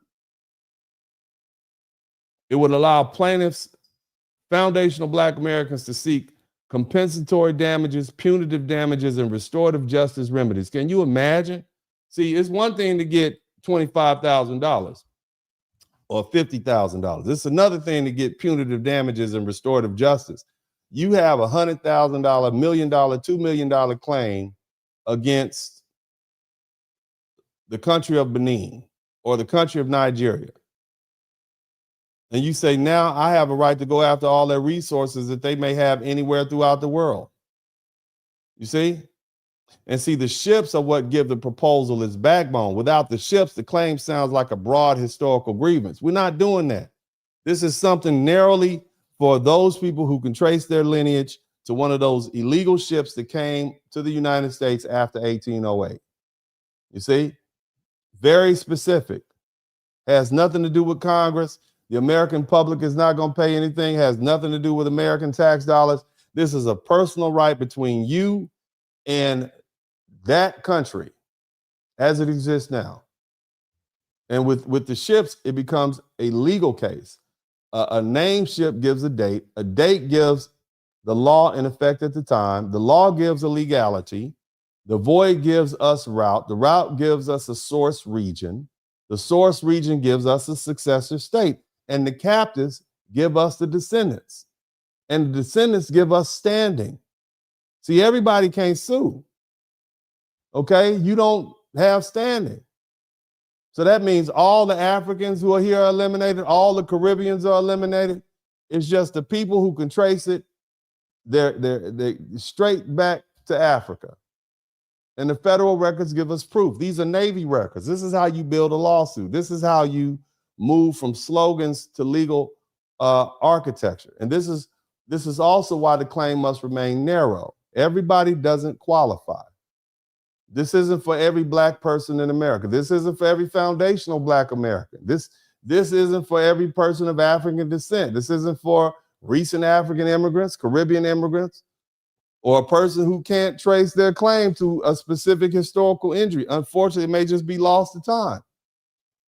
The strongest cases belong to people who can connect their lineage to documented illegal post-1808 trafficking, including voyages like the Clotilda and potentially other traceable ships or related smuggling networks. And that narrowness isn't weakness, it's a strength. It protects the claim from dilution, line jumping, political confusion, and emotional hijacking. And the Clotilda is the clearest because Africatown preserves its descendant community tied to a known voyage from Dahomey to Alabama. And the Wanderer is powerful because it involved a large illegal landing on Georgia coast and resulting in the federal attention and prosecution. And the Echo is powerful because the U.S. Navy intercepted it, and the mortality was horrific. Okay, same thing with the Erie and the Nightingale. They all have a play, but together these ships established the factual foundation for the proposal and legal strategy. They show that the illegal trade didn't end in 1808. They show that the African participation didn't disappear after the law change. They show that the crime continued with identifiable vessels and traceable records. They show that this isn't merely about American plantations, but about African capture. Okay, it's talking about what the African sale, the African land clearance, the African inheritance loss, the successor-state enrichment. They show that foundational Black Americans weren't simply deprived of wages in America, forced to work for free. We were severed from our land. We were severed from our mineral estates, our political communities, our citizenship, our intergenerational continuity in Africa. And that's the core of the case. And see, the beauty of this is you don't have to move back to Africa to get your money. You don't have to do anything. You line your lawsuit up, get your lawyers and say, okay, y'all need to pay. Stay right here. Spend your money right here if you choose. You understand? You see the brilliance of that? Our ancestors were removed from land, and that land didn't disappear. The agriculture value didn't disappear. The political jurisdiction didn't disappear. In 25, 30 years, you're going to have companies from all across the world going to Africa, digging minerals and oil and everything, paying leases, and the Africans are going to benefit. But what about us foundational Black Americans? What stake should we have in that? We can't wait 25 years. Somebody type right now. Huh? The successor states remain evolved, inherited, governed, taxed, leased, sold, extracted, and benefited. Meanwhile, the descendants of the people removed from the land were left in the United States with no national home, no inherited African citizenship, no tribal continuity, no mineral rights, no land base, no share in the future prosperity of the continent they were violently severed from. And that's why this is a property-based claim. Somebody type property rights. This is not emotional. We're not asking for back labor. We're asking for property rights claims. And this is why Congress must act. See, we're not talking about waging a war. We're not putting boots on the ground. All we need is an executive order, and I propose would establish an interagency task force to investigate these exact matters. In other words, let the federal government go through its own documents and give us everything it has about the Clotilda, the Nightingale, the Wanderer, etc. Let us know which one of these nations is responsible. Okay, that's it. They have the legal records. Some of y'all can go do it. You don't necessarily have to wait for the federal government. I'm just saying. Evaluate the sovereign immunity barriers, coordinate with the Department of State, preserve and digitize the archives, educate the public, submit a report to the president. The legislation would then create the legal pathway for eligible foundational Black Americans to file lawsuits in the United States of America in the proper districts, like Mobile, Alabama, like Georgia, like Columbia, South Carolina. And the executive order activates the federal government. The legislation creates the weapon, and the ships provide the proof. And that's the work. I've already done it. Matter of fact, let me show you something. I'm excited. I know you all are boring as hell. This is exciting to me. Somebody type honest lawyer in the chat room. I'm excited about it. I like it. And I think finally Black America is finally ready to listen, because before you all have been romantic. We love Africa. Africa like you did for y'all. Right? They like you like that. You guys are learning something. Let me know you are learning something. Okay, so this is my proposed executive order.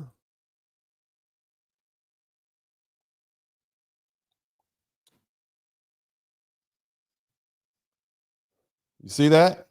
I actually sent this to my senator, both of my senators, and I sent it to the president.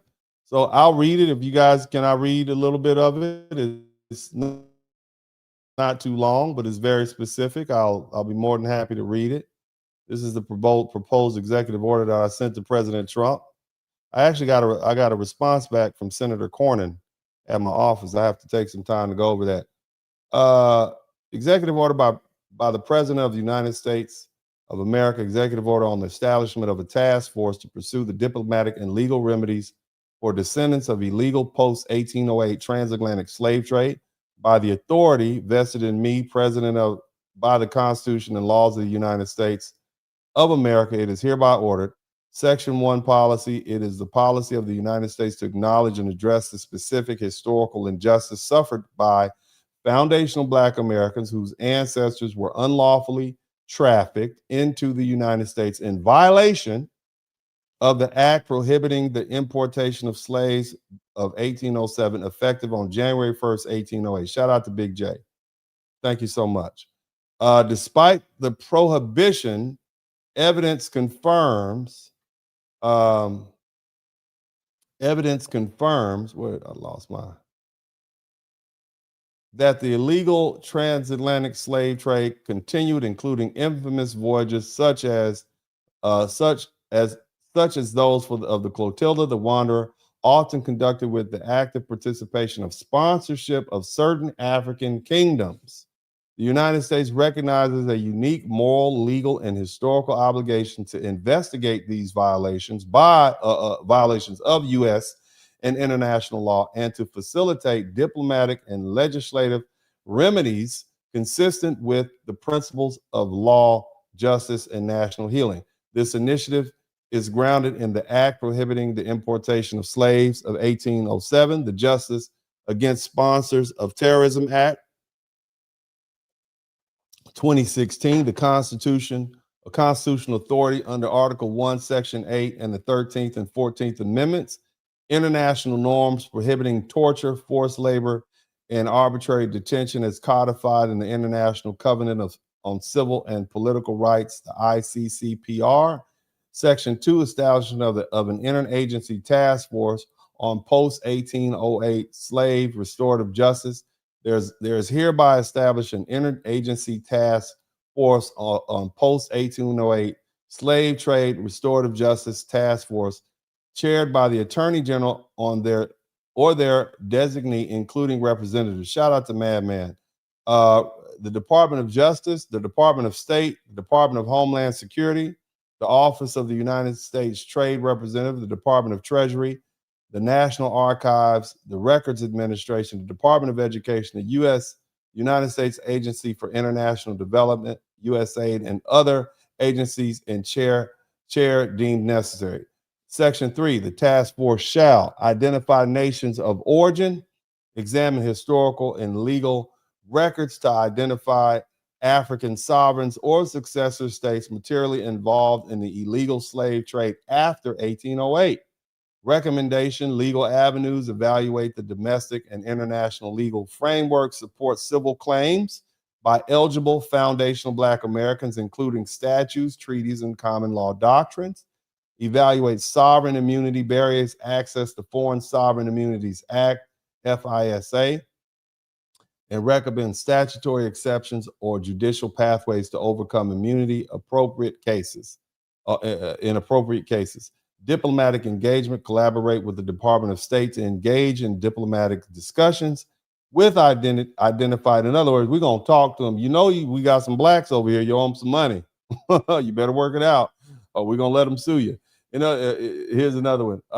Identified African successor states regarding acknowledgement, apology, or restitution. In other words, pay them now or pay them later.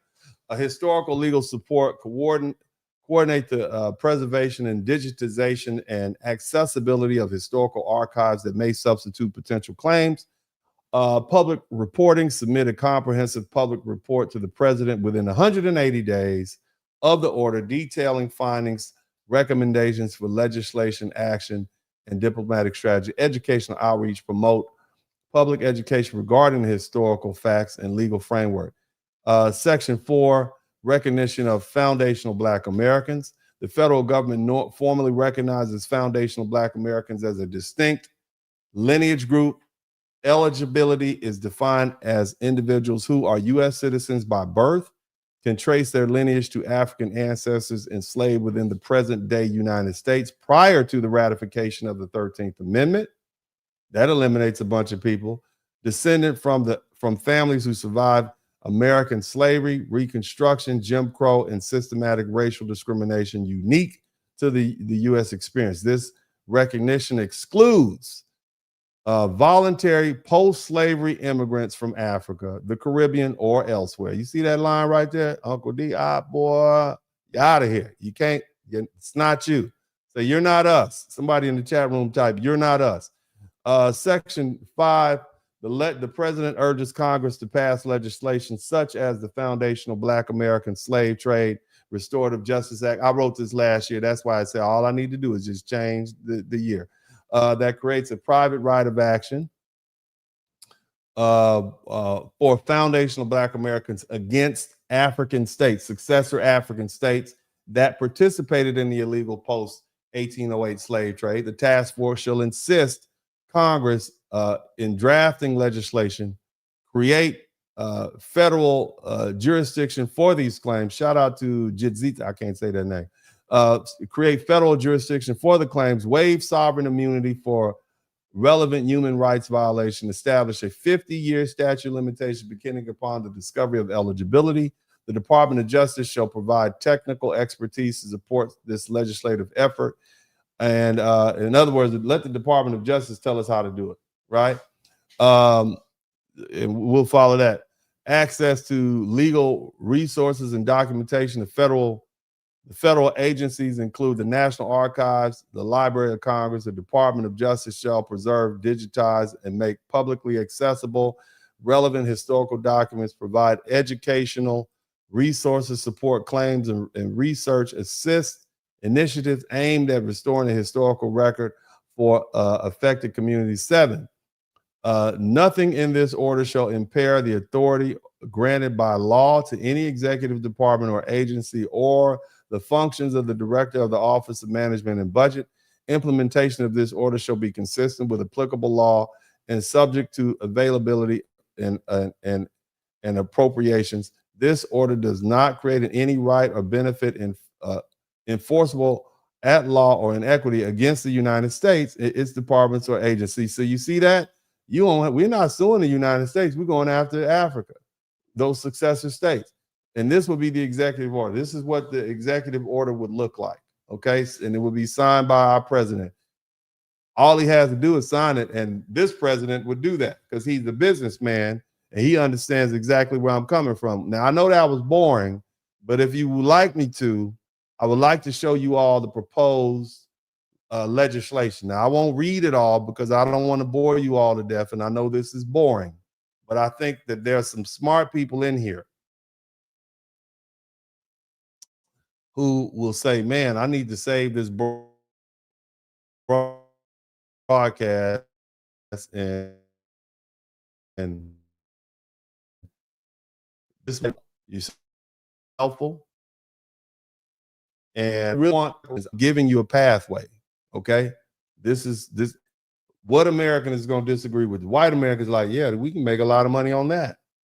All these all these corporations and businesses and oil companies, they're going to look at this and say, yeah, that sounds like a great idea. Another source of income. Okay. And it's all legal and it's all done right here in your backyard. If you guys want me to, I will read a little bit of the proposed legislation. And you all know how legislation works, passed by 2 houses of Congress and signed by the president. It's real easy. Now, again, I wrote this last year. All right. So, you know, we're Americans. We can do whatever we want to do in our country, right? So let's look at it. It's entitled the Foundational Black American Slave Trade Restorative Justice Act of 2025. Again, this basically gives those eligible Black Americans permission to sue the other guilty party, i.e. those African successor states. And this act may be cited as the FBA Slave Trade Restorative Justice Act of 2025 or whatever. Congress finds that despite the prohibition of the transatlantic slave trade by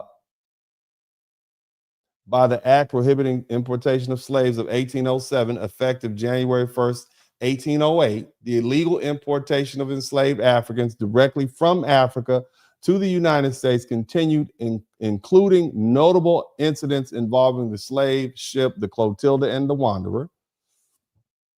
These voyages, despite the transient stops elsewhere, resulted in the direct and unlawful transportation of Africans to the United States. That impact of this illegal trade has been profound and enduring for their descendants, known today as foundational Black Americans. This act is designed to enable foundational Black Americans, specifically direct descendants of Africans forcibly transported to the United States after 1808, federal prohibition, including but not limited to the descendants from the Clotilda and the Wanderer incidents, to seek restorative justice through civil actions against modern African nations that are successors to historical entities involved in the post-1808 transatlantic slave trade. Definitions.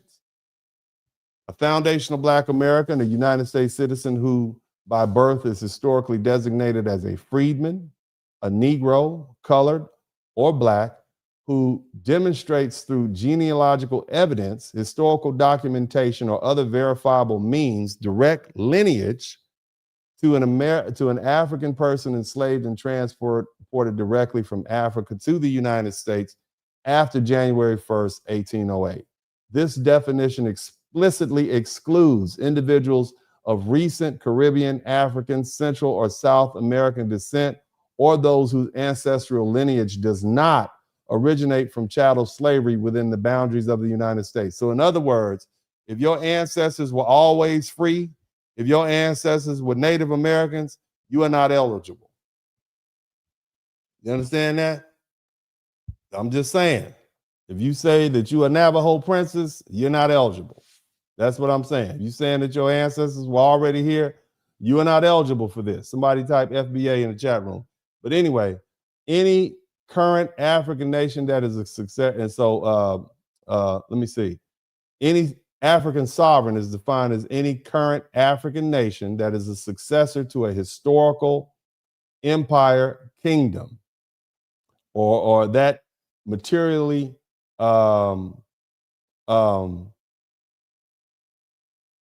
benefited from or actively participated in the post-1808 illegal transatlantic slave trade as documented by credible historical government or academic sources. Okay, establishment of cause of action and jurisdiction. Private cause of action. A foundational Black American may bring a civil action for damages. In other words, a lawsuit. Somebody type lawsuit. Somebody type lawsuit. May bring a civil action for damages against an African sovereign in the United States District Court for acts committed in violation of the act prohibiting importation of slaves of 1807 and applicable international human rights standards.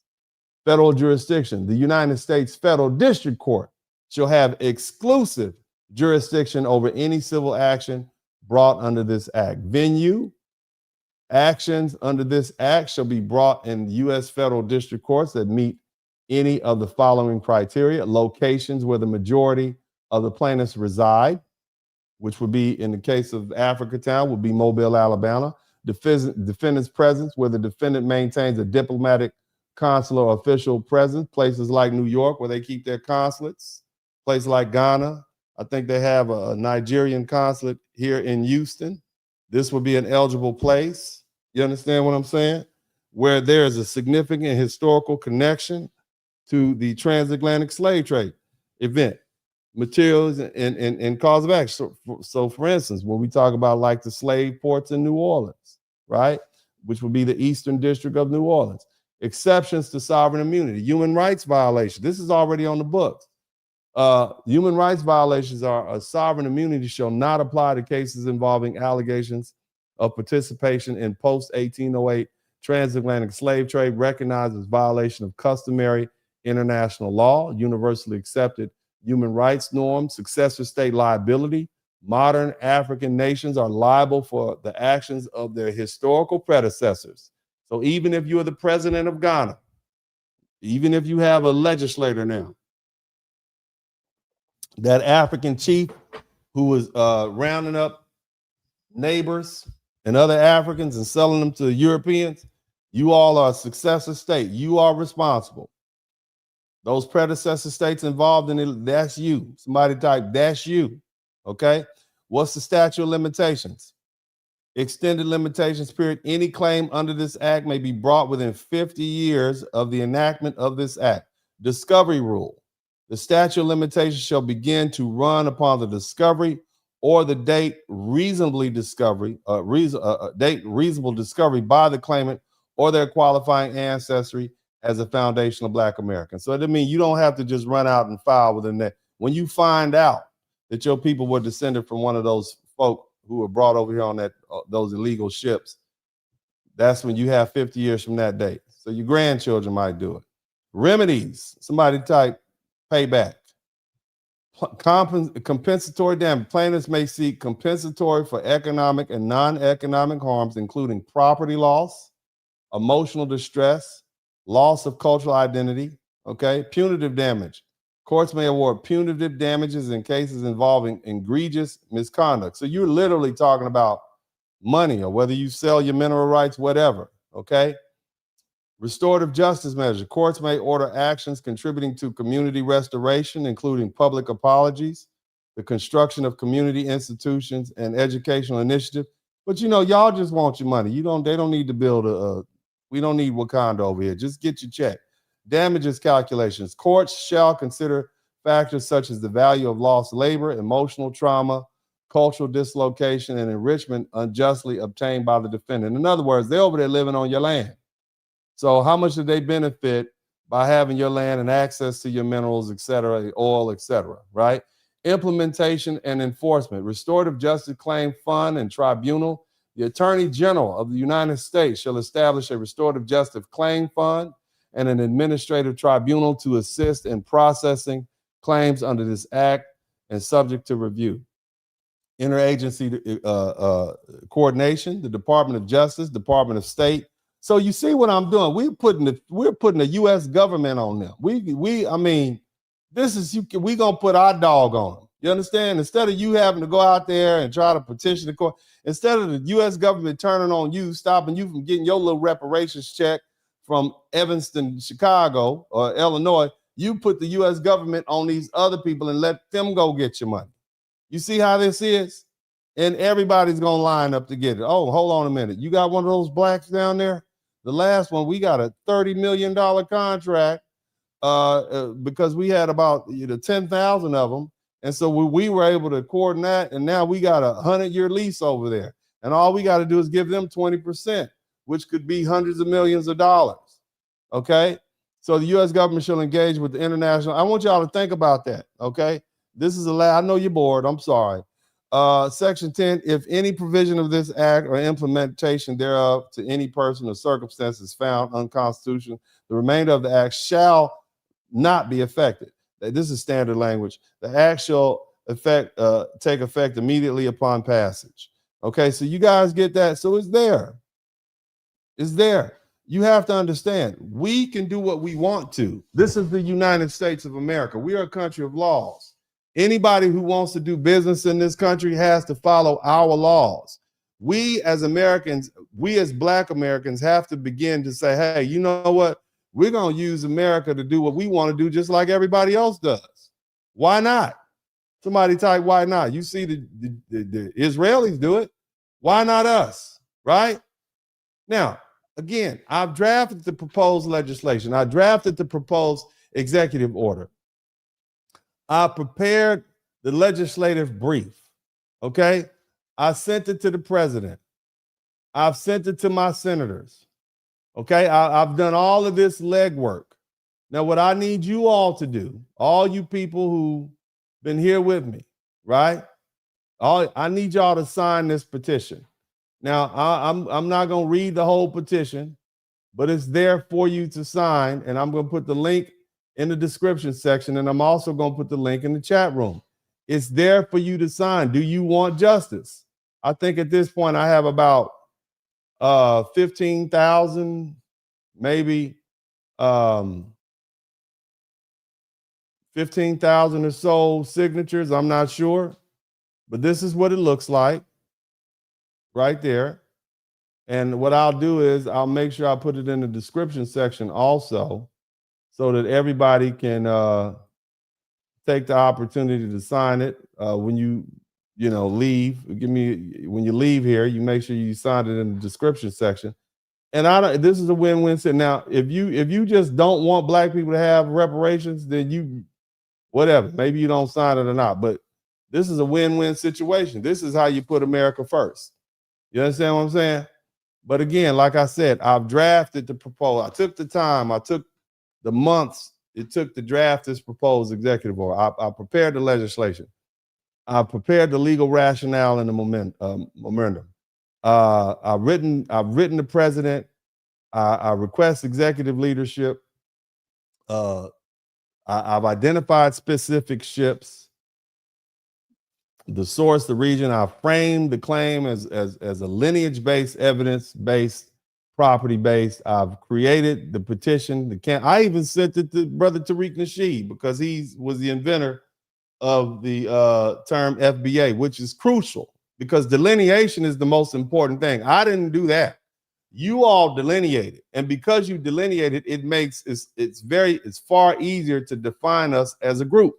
So delineation is crucial to this. Okay, you can't be African American. You have to be your own specific group, and this is the most crucial part. So kudos to Foundation.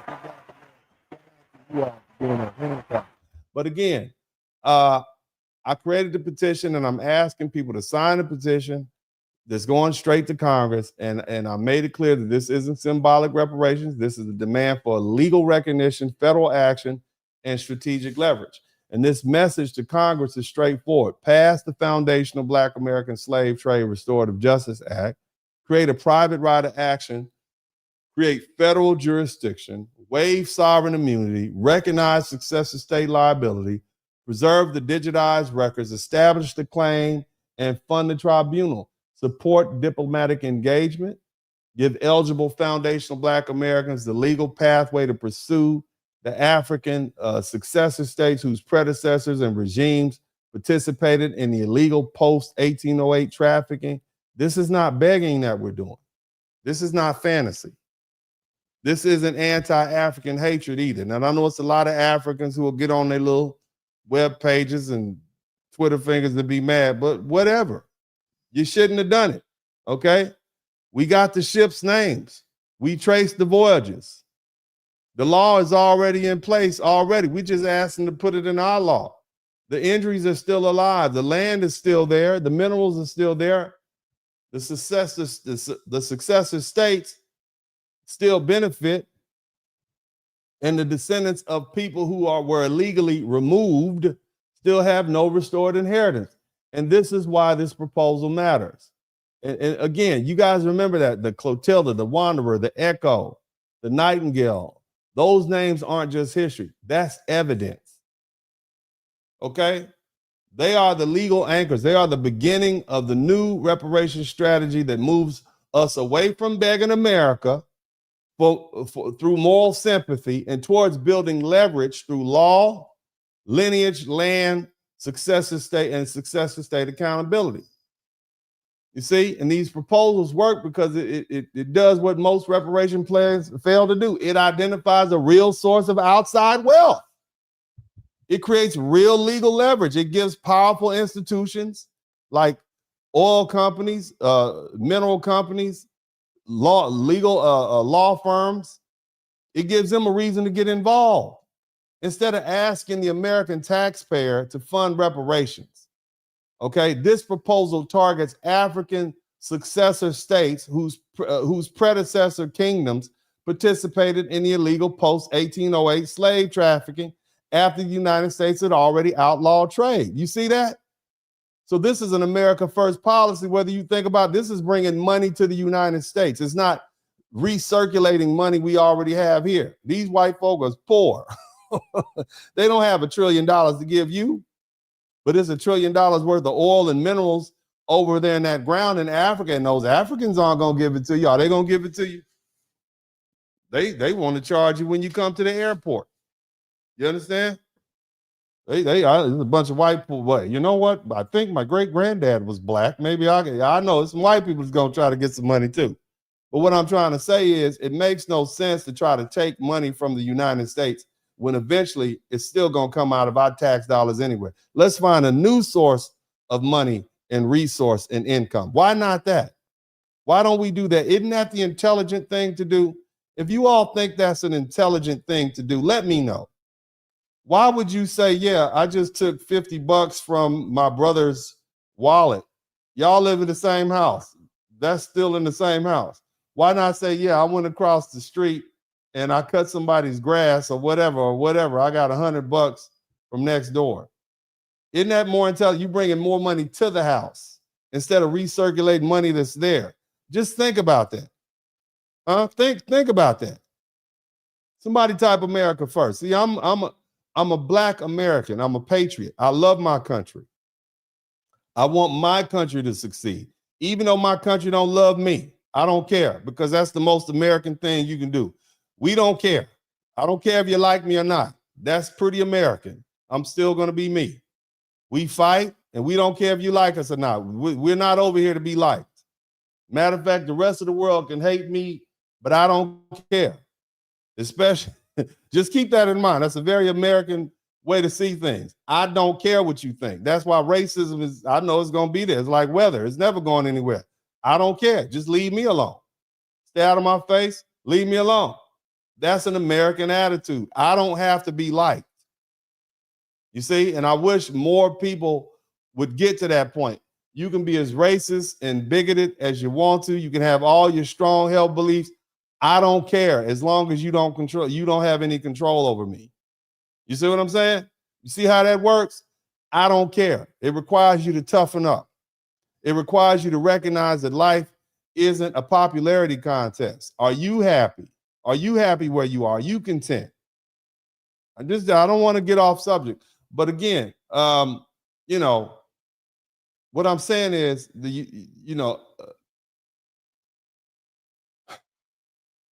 this fight moves things in the federal court. Okay, you don't have to worry about a Congress. You don't have to worry about the American voters. All you have to do is deal with this judge, and that's the key. Congress doesn't have to write a check.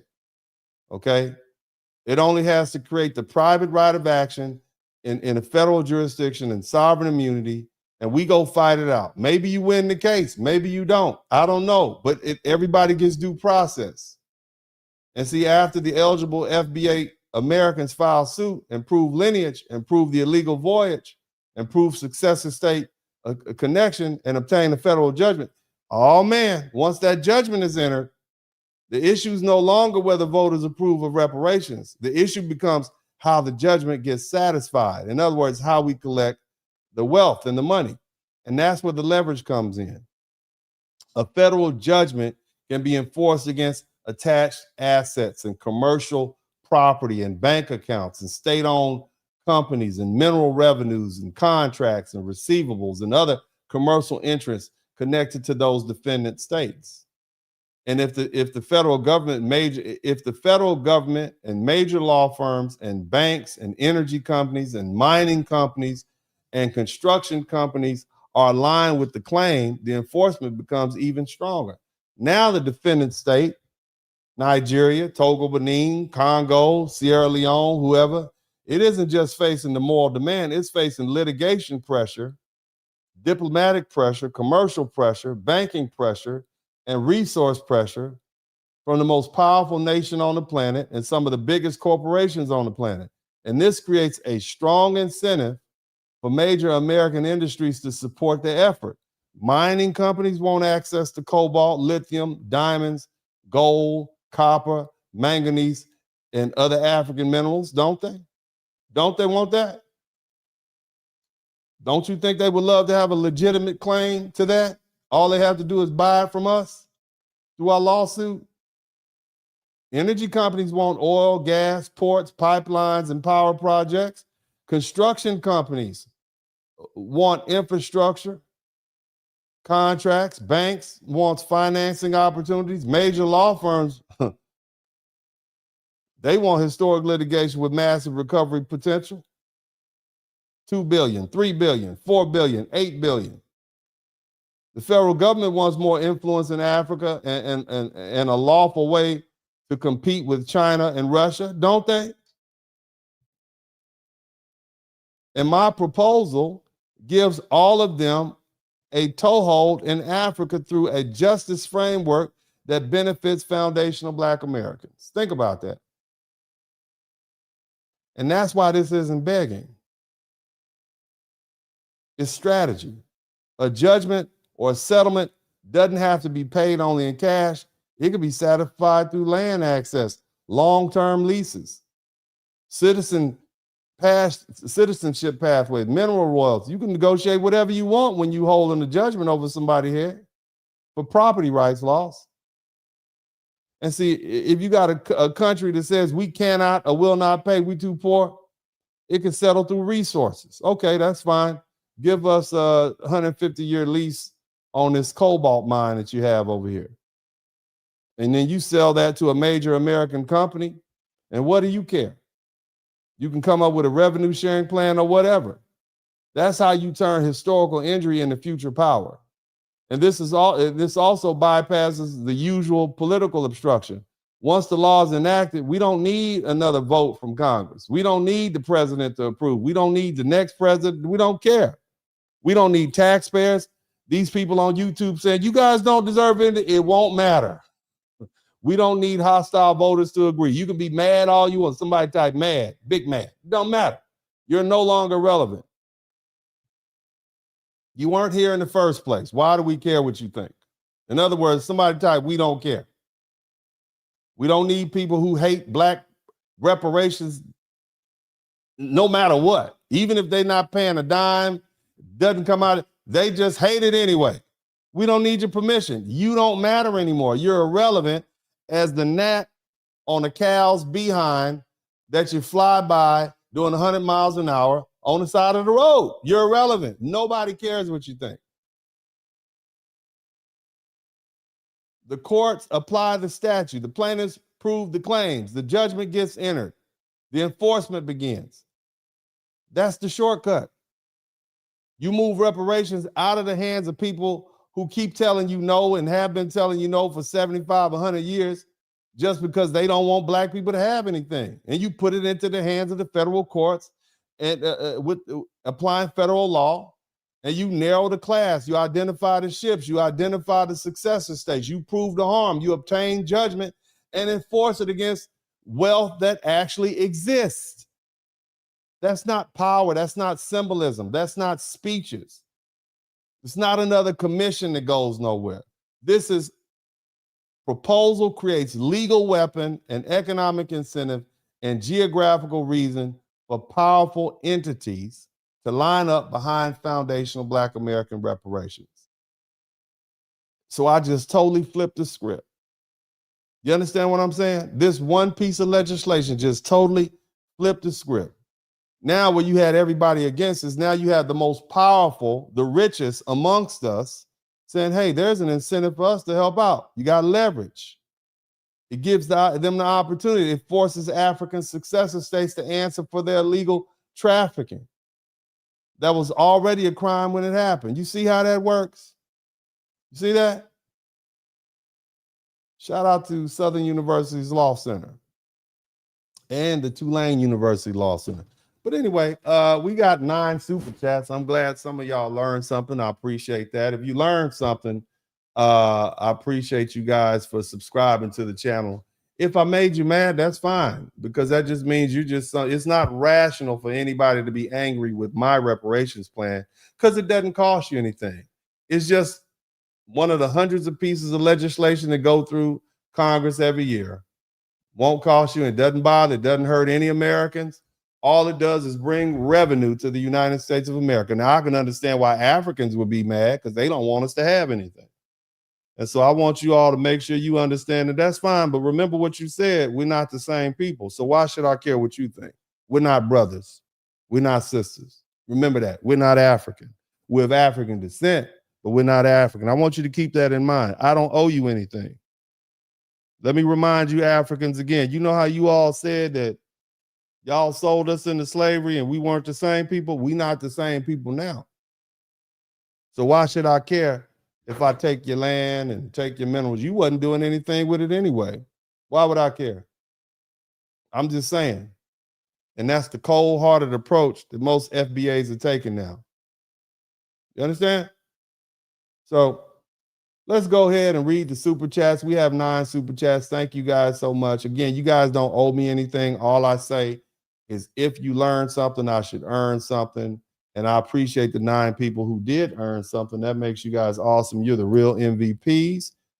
Big J said, ain't it crazy how scamming is part of their culture, even on the government level? Yeah, you know, it's what it is, man. You can't get away from it. Shout out to my man, Big J. Ain't it crazy how all these non-FBAs have an opinion about us and what we deserve? Reparations is not a handout or a government assistance. It's a debt owed. Why don't people understand? And here's the thing.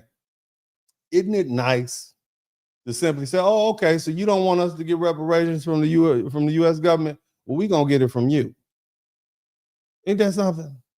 Ooh, shout out to me, boy. Shout out to Uncle D with the legal jujitsu. Oh, so you don't, I'm okay, we're going to get it from you then. I love that. That's payback, boy. That is poetic justice. Shout out to Mr. J, 4419. Thank you, sir. Appreciate you. Also, FBA salute y'all. Gonna pay Mama Africa, huh? Yeah, we're gonna make them pay. Who else? Big J came back. Like I told you on the previous broadcast, I think this is brilliant. How you're using what the law at the time to go about this law. I think it's always been there. All you got to do, family, look, the best place to hide something from black folks is to put it in a book. You know what I'm saying? But just put it in a book, especially a law book, because y'all clearly don't read no law books. Y'all ain't read one of them. I don't want to bring that up, but I'm just saying. Okay, I'm just saying. Okay, but I hope y'all understand where I'm coming from, man. Anyway, let's see. We got 10 people there. All right, we doing great. Madman learning something. Good looking out, family. Also, respect FBA salute. Thank you so much, Madman. Who else we got? Jadizzle, got to give props for all the work put in this document. Thank you so much. I appreciate you. Madman, other guilty party, pay up. Yeah, somebody type the other guilty party in the chat room. And Big J, people are saying the link for the petition isn't working. Is it not working? Let me see, man. That's terrible. We got to get this link working. Somebody said the link is not working. I'm going to double check and see if the link is working. I'll see right now. Let's see if the link is working. Looks like it's working to me, brother. This is what it looks like when you pop it up. Let's take a look. Y'all see that? That's what it looks like. Okay. And this is the link right here. And I will definitely put this in the description section so you all can, all my mods, please copy that link and put it everywhere you can find it. That's the link though. Okay. That's the link. Just copy it and sign it. Every American who wants to bring new money and resources to the United States should follow this link and sign it. I don't see this is great for America. If you know anybody in the Trump administration, tell them to hit me up. Tell them they can hit me up on my cell phone. Okay, give me a call. Hit me up right now. I got you. Okay, we can talk about it. I'm ready for it. I'm ready to have a conversation. I love to fly up to the White House. I wasn't able to make it for the MMA fight on the lawn, but I'm here. I'm here for your prayers. 47. Somebody type 47. We can do this. If Donald Trump signs this, and this, he will go down in history as one of the greatest presidents of all time as far as Black Americans are concerned. You see what I'm saying? He'd be one of the greatest Americans of all time. Because he would have been the one that gave Black people reparations. You see, or at least access to reparations. So this link is working, okay? And all you got to do is read it. Well, I'll read it. I urge you to sign the executive order establishing the Interagency Task Force post-1808 slave trade, January 1st. You guys can read it yourself. I don't want to belittle this, but it's Mr. President, all right? And let's see how many people we have so far.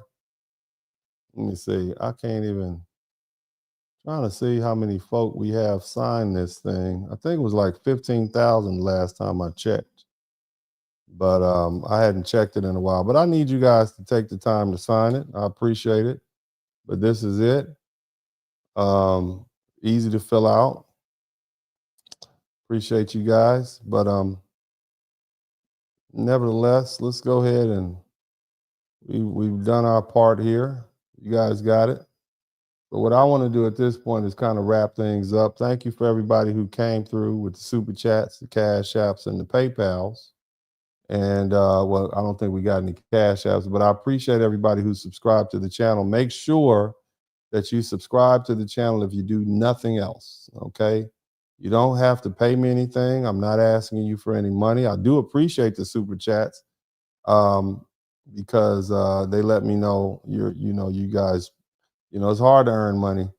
And I know that says a lot when you take the time to contribute. So thank you all for that. But I really, really, really need you guys to help me get to 200,000 subscribers. So if you will, please subscribe to the channel, something that, nobody probably ever thought I would be able to do, because I'm just a boring middle-aged lawyer in Texas in a blue blazer. Okay. Just being boring as hell. These are not interesting subjects. If I'm not talking about Meg the Stallion, they don't think anybody wants to watch. But I appreciate you guys hanging in. So let me close with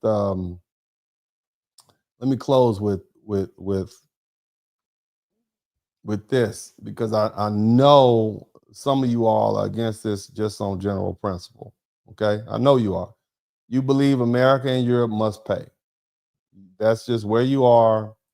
That's your Pan-African, pro-black, blackity-black stance. You believe corporations must pay. White corporations got to pay.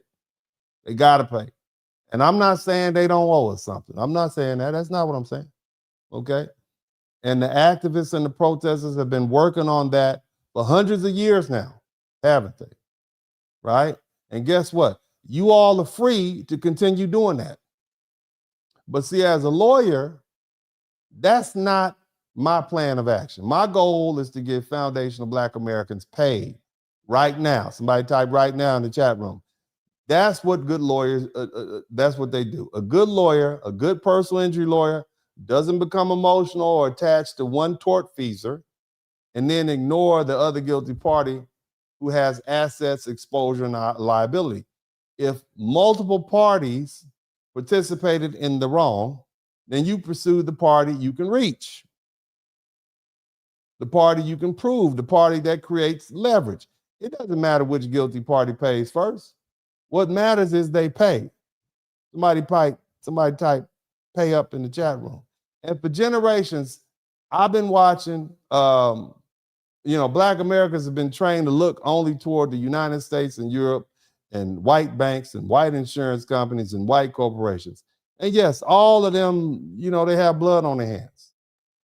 But we refuse to look honestly at Africa for their illegal actions because it made us uncomfortable. We romanticized Africa. We treated African states as poor victims with no agency and no choices, no ruling class, no armies, no markets, no ports, no kings, no chiefs, no merchants, and no responsibility. But the historical record isn't that childish. The truth is that certain African kingdoms and ruling classes participated in the capture, sale, and export of our ancestors. And when they're confronted with that, many will not say they sold their brothers and sisters, will they? They will say they sold their enemies. They will say they sold captives. They will say they sold rival strangers and outsiders and people they defeated, won't they? That's what they say, right?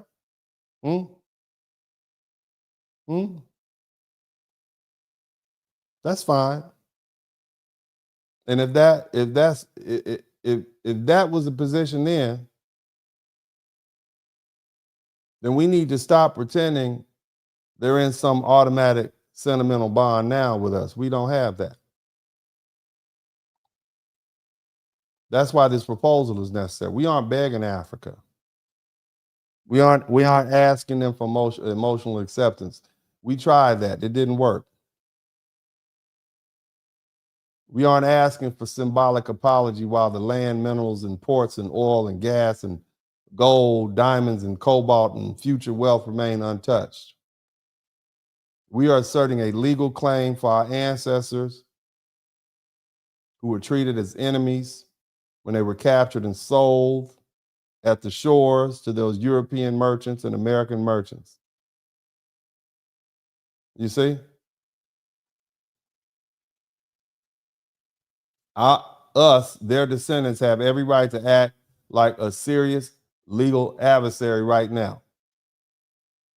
Not through violence, not through chaos, not through empty threats, through U.S. law, through U.S.-based litigation, through United States federal courts in our backyard built on the land we were enslaved on. That's poetic justice. And when we get through, when we get those judgments, when we get that diplomatic pressure, when we get those treaties, when we get there, when we get through, get the asset enforcement and the mineral royalties and the land access and the citizenship rights, if that's what you want. Every lawful mechanism available to a people finally ready to stop begging. That's what we want. That's what I want for you. And I might not be here, but the legal framework is available, and you're entitled to the land you would have otherwise had before they captured you, sold you to white people, and sent you here to the United States. We want our land back, just like the Native Americans. We want our land back, and we want everything that's below it and above it. We want our land back.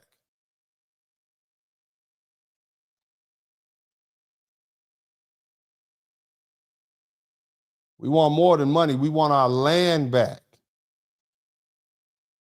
And let's talk about the Black immigrants who come to this country and benefit from the foundation we built. Many of you all come here, you go to our American schools, you enter our medical schools, our law schools, our engineering programs, our corporate America, government, academia, hospitals, and universities, and professional class. You benefit from the civil rights laws and our people that our people bled for. You benefit from our historically Black colleges that our people built. You benefit from our anti-discrimination laws that our people fought for. They benefit from the cultural capital, the political openings, and the institutional access created by foundational Black Americans.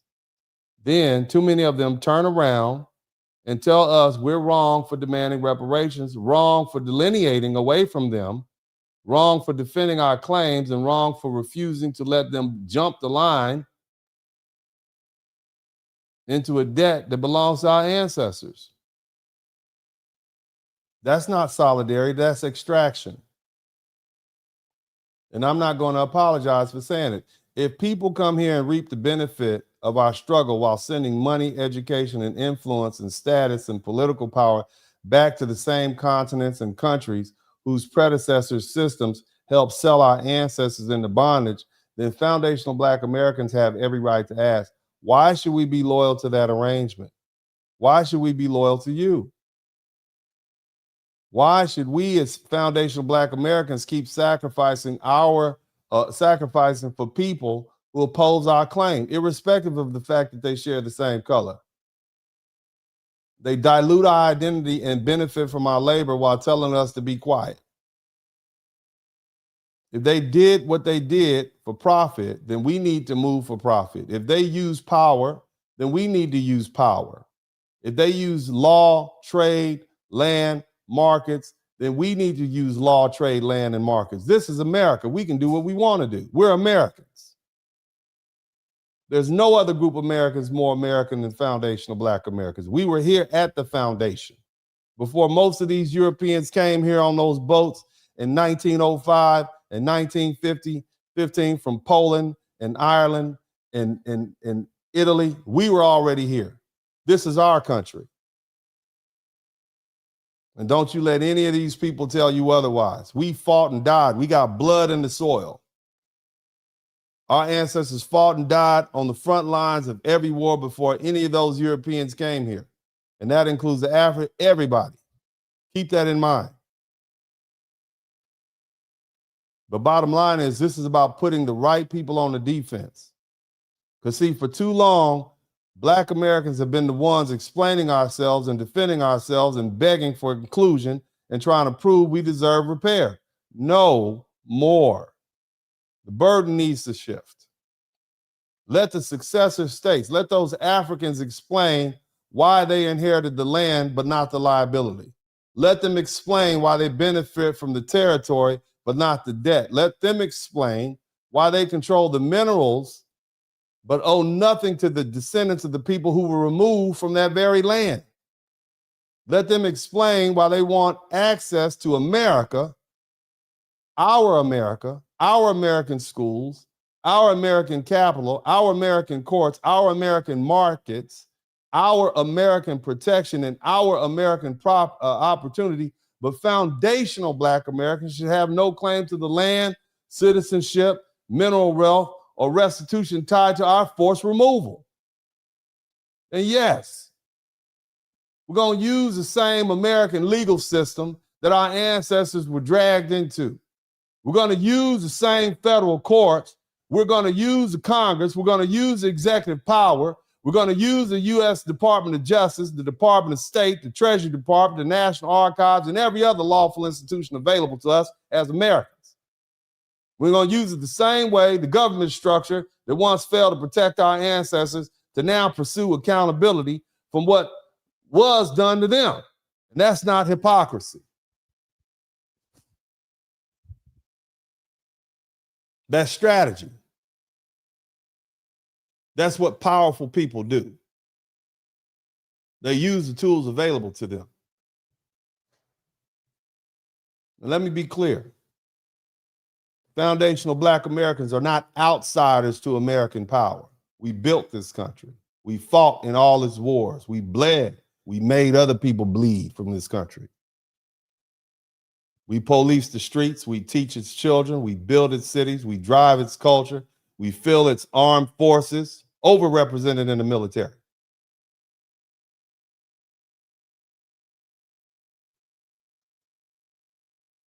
So when people ask why America should be involved, the answer is simple: because this is our country. Let me say that again. The United States of America is foundational Black American country. And we're going to use our country's legal and diplomatic power to pursue our people's claims. That doesn't mean reckless military threats. We don't need that. We got the courtroom. Pen is mightier than the sword. It means lawful national power. It means litigation backed by federal statute. It means judgment backed by enforcement. It means treaties, trade, pressure, and sanctions, tools where lawful asset discovery, bank accounting, tracing, commercial property, attachment, mineral revenue, settlements, and diplomatic negotiations are in full effect. It means if a judgment is entered, the defendant doesn't get to laugh it off because the plaintiffs are Black. If they have assets in reachable jurisdictions, we pursue them. If they have commercial interests connected to American markets, we identify them. If they have state-owned companies doing business with American corporations, we apply pressure. Might type pressure in the chat room. And if they want access to capital, trade, aid, contracts, or diplomatic protection from these United States, then restitution becomes part of the conversation. You don't get to do business with the United States of America when you owe American citizens millions of dollars. That's leverage. And that's why this proposal is different. We're not asking. Once the law is enacted and the courts enter judgments, we don't need a speech. We don't need another apology. We don't need the American voters to approve it. We don't need Congress to vote on every payment. We don't need the president to personally sign off on any other recovery. The law will already exist, and the court will already have jurisdiction, and the eligible clients or claimants will already be defined, and the defendants will already be identified. The judgment will already be entered, and at that point, the question becomes enforcement, settlement, and satisfaction. I don't care whether it's satisfied in cash, land, mineral rights, long-term leases that we can sell, mineral royalties that we can collect, equity, resource concessions, development zone. I don't care about any of that. You can pay it in oil, cobalt, gold, diamonds, land, port access that could be rented out, mineral royalties. Pay it in whatever lawful form gets value back to the descendants of the people who were sold by Africans and displaced and cut off from our inheritance. So to those who say don't sue Africa, my answer is simple. Then tell Africa to pay up voluntarily. We don't need to sue them. Just tell them to pay us. Tell them to acknowledge that debt, that $1 trillion debt. Tell them to open the land. Tell them to provide mineral rights leases to our people. Tell them to share the mineral royalties they have now. Tell them to create restitution trusts for what they owe us. Tell them to stop letting foundational Black Americans be treated like strangers when we come visit the continent. That our ancestors were kidnapped and sold to white people and removed from. But if you will not do it voluntarily, then we're going to litigate right here in our backyard, Alabama, Georgia, South Carolina, the same places our people were enslaved on. That's not hatred. It's not emotion. It's not fantasy. It's closing of an open ledger. But Africa's successor state don't get a free pass because they're Black. And that makes people uncomfortable.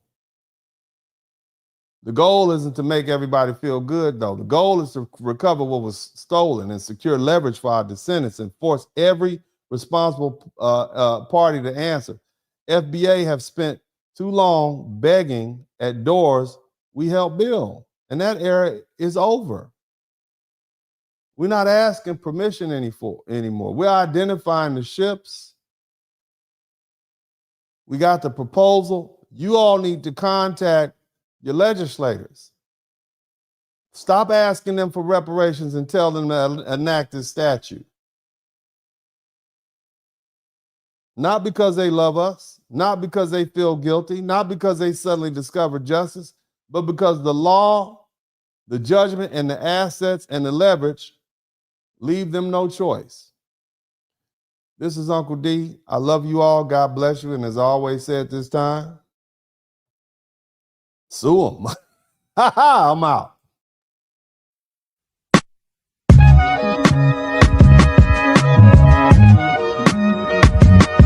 In the Spurling podcast, hit the like button, subscribe.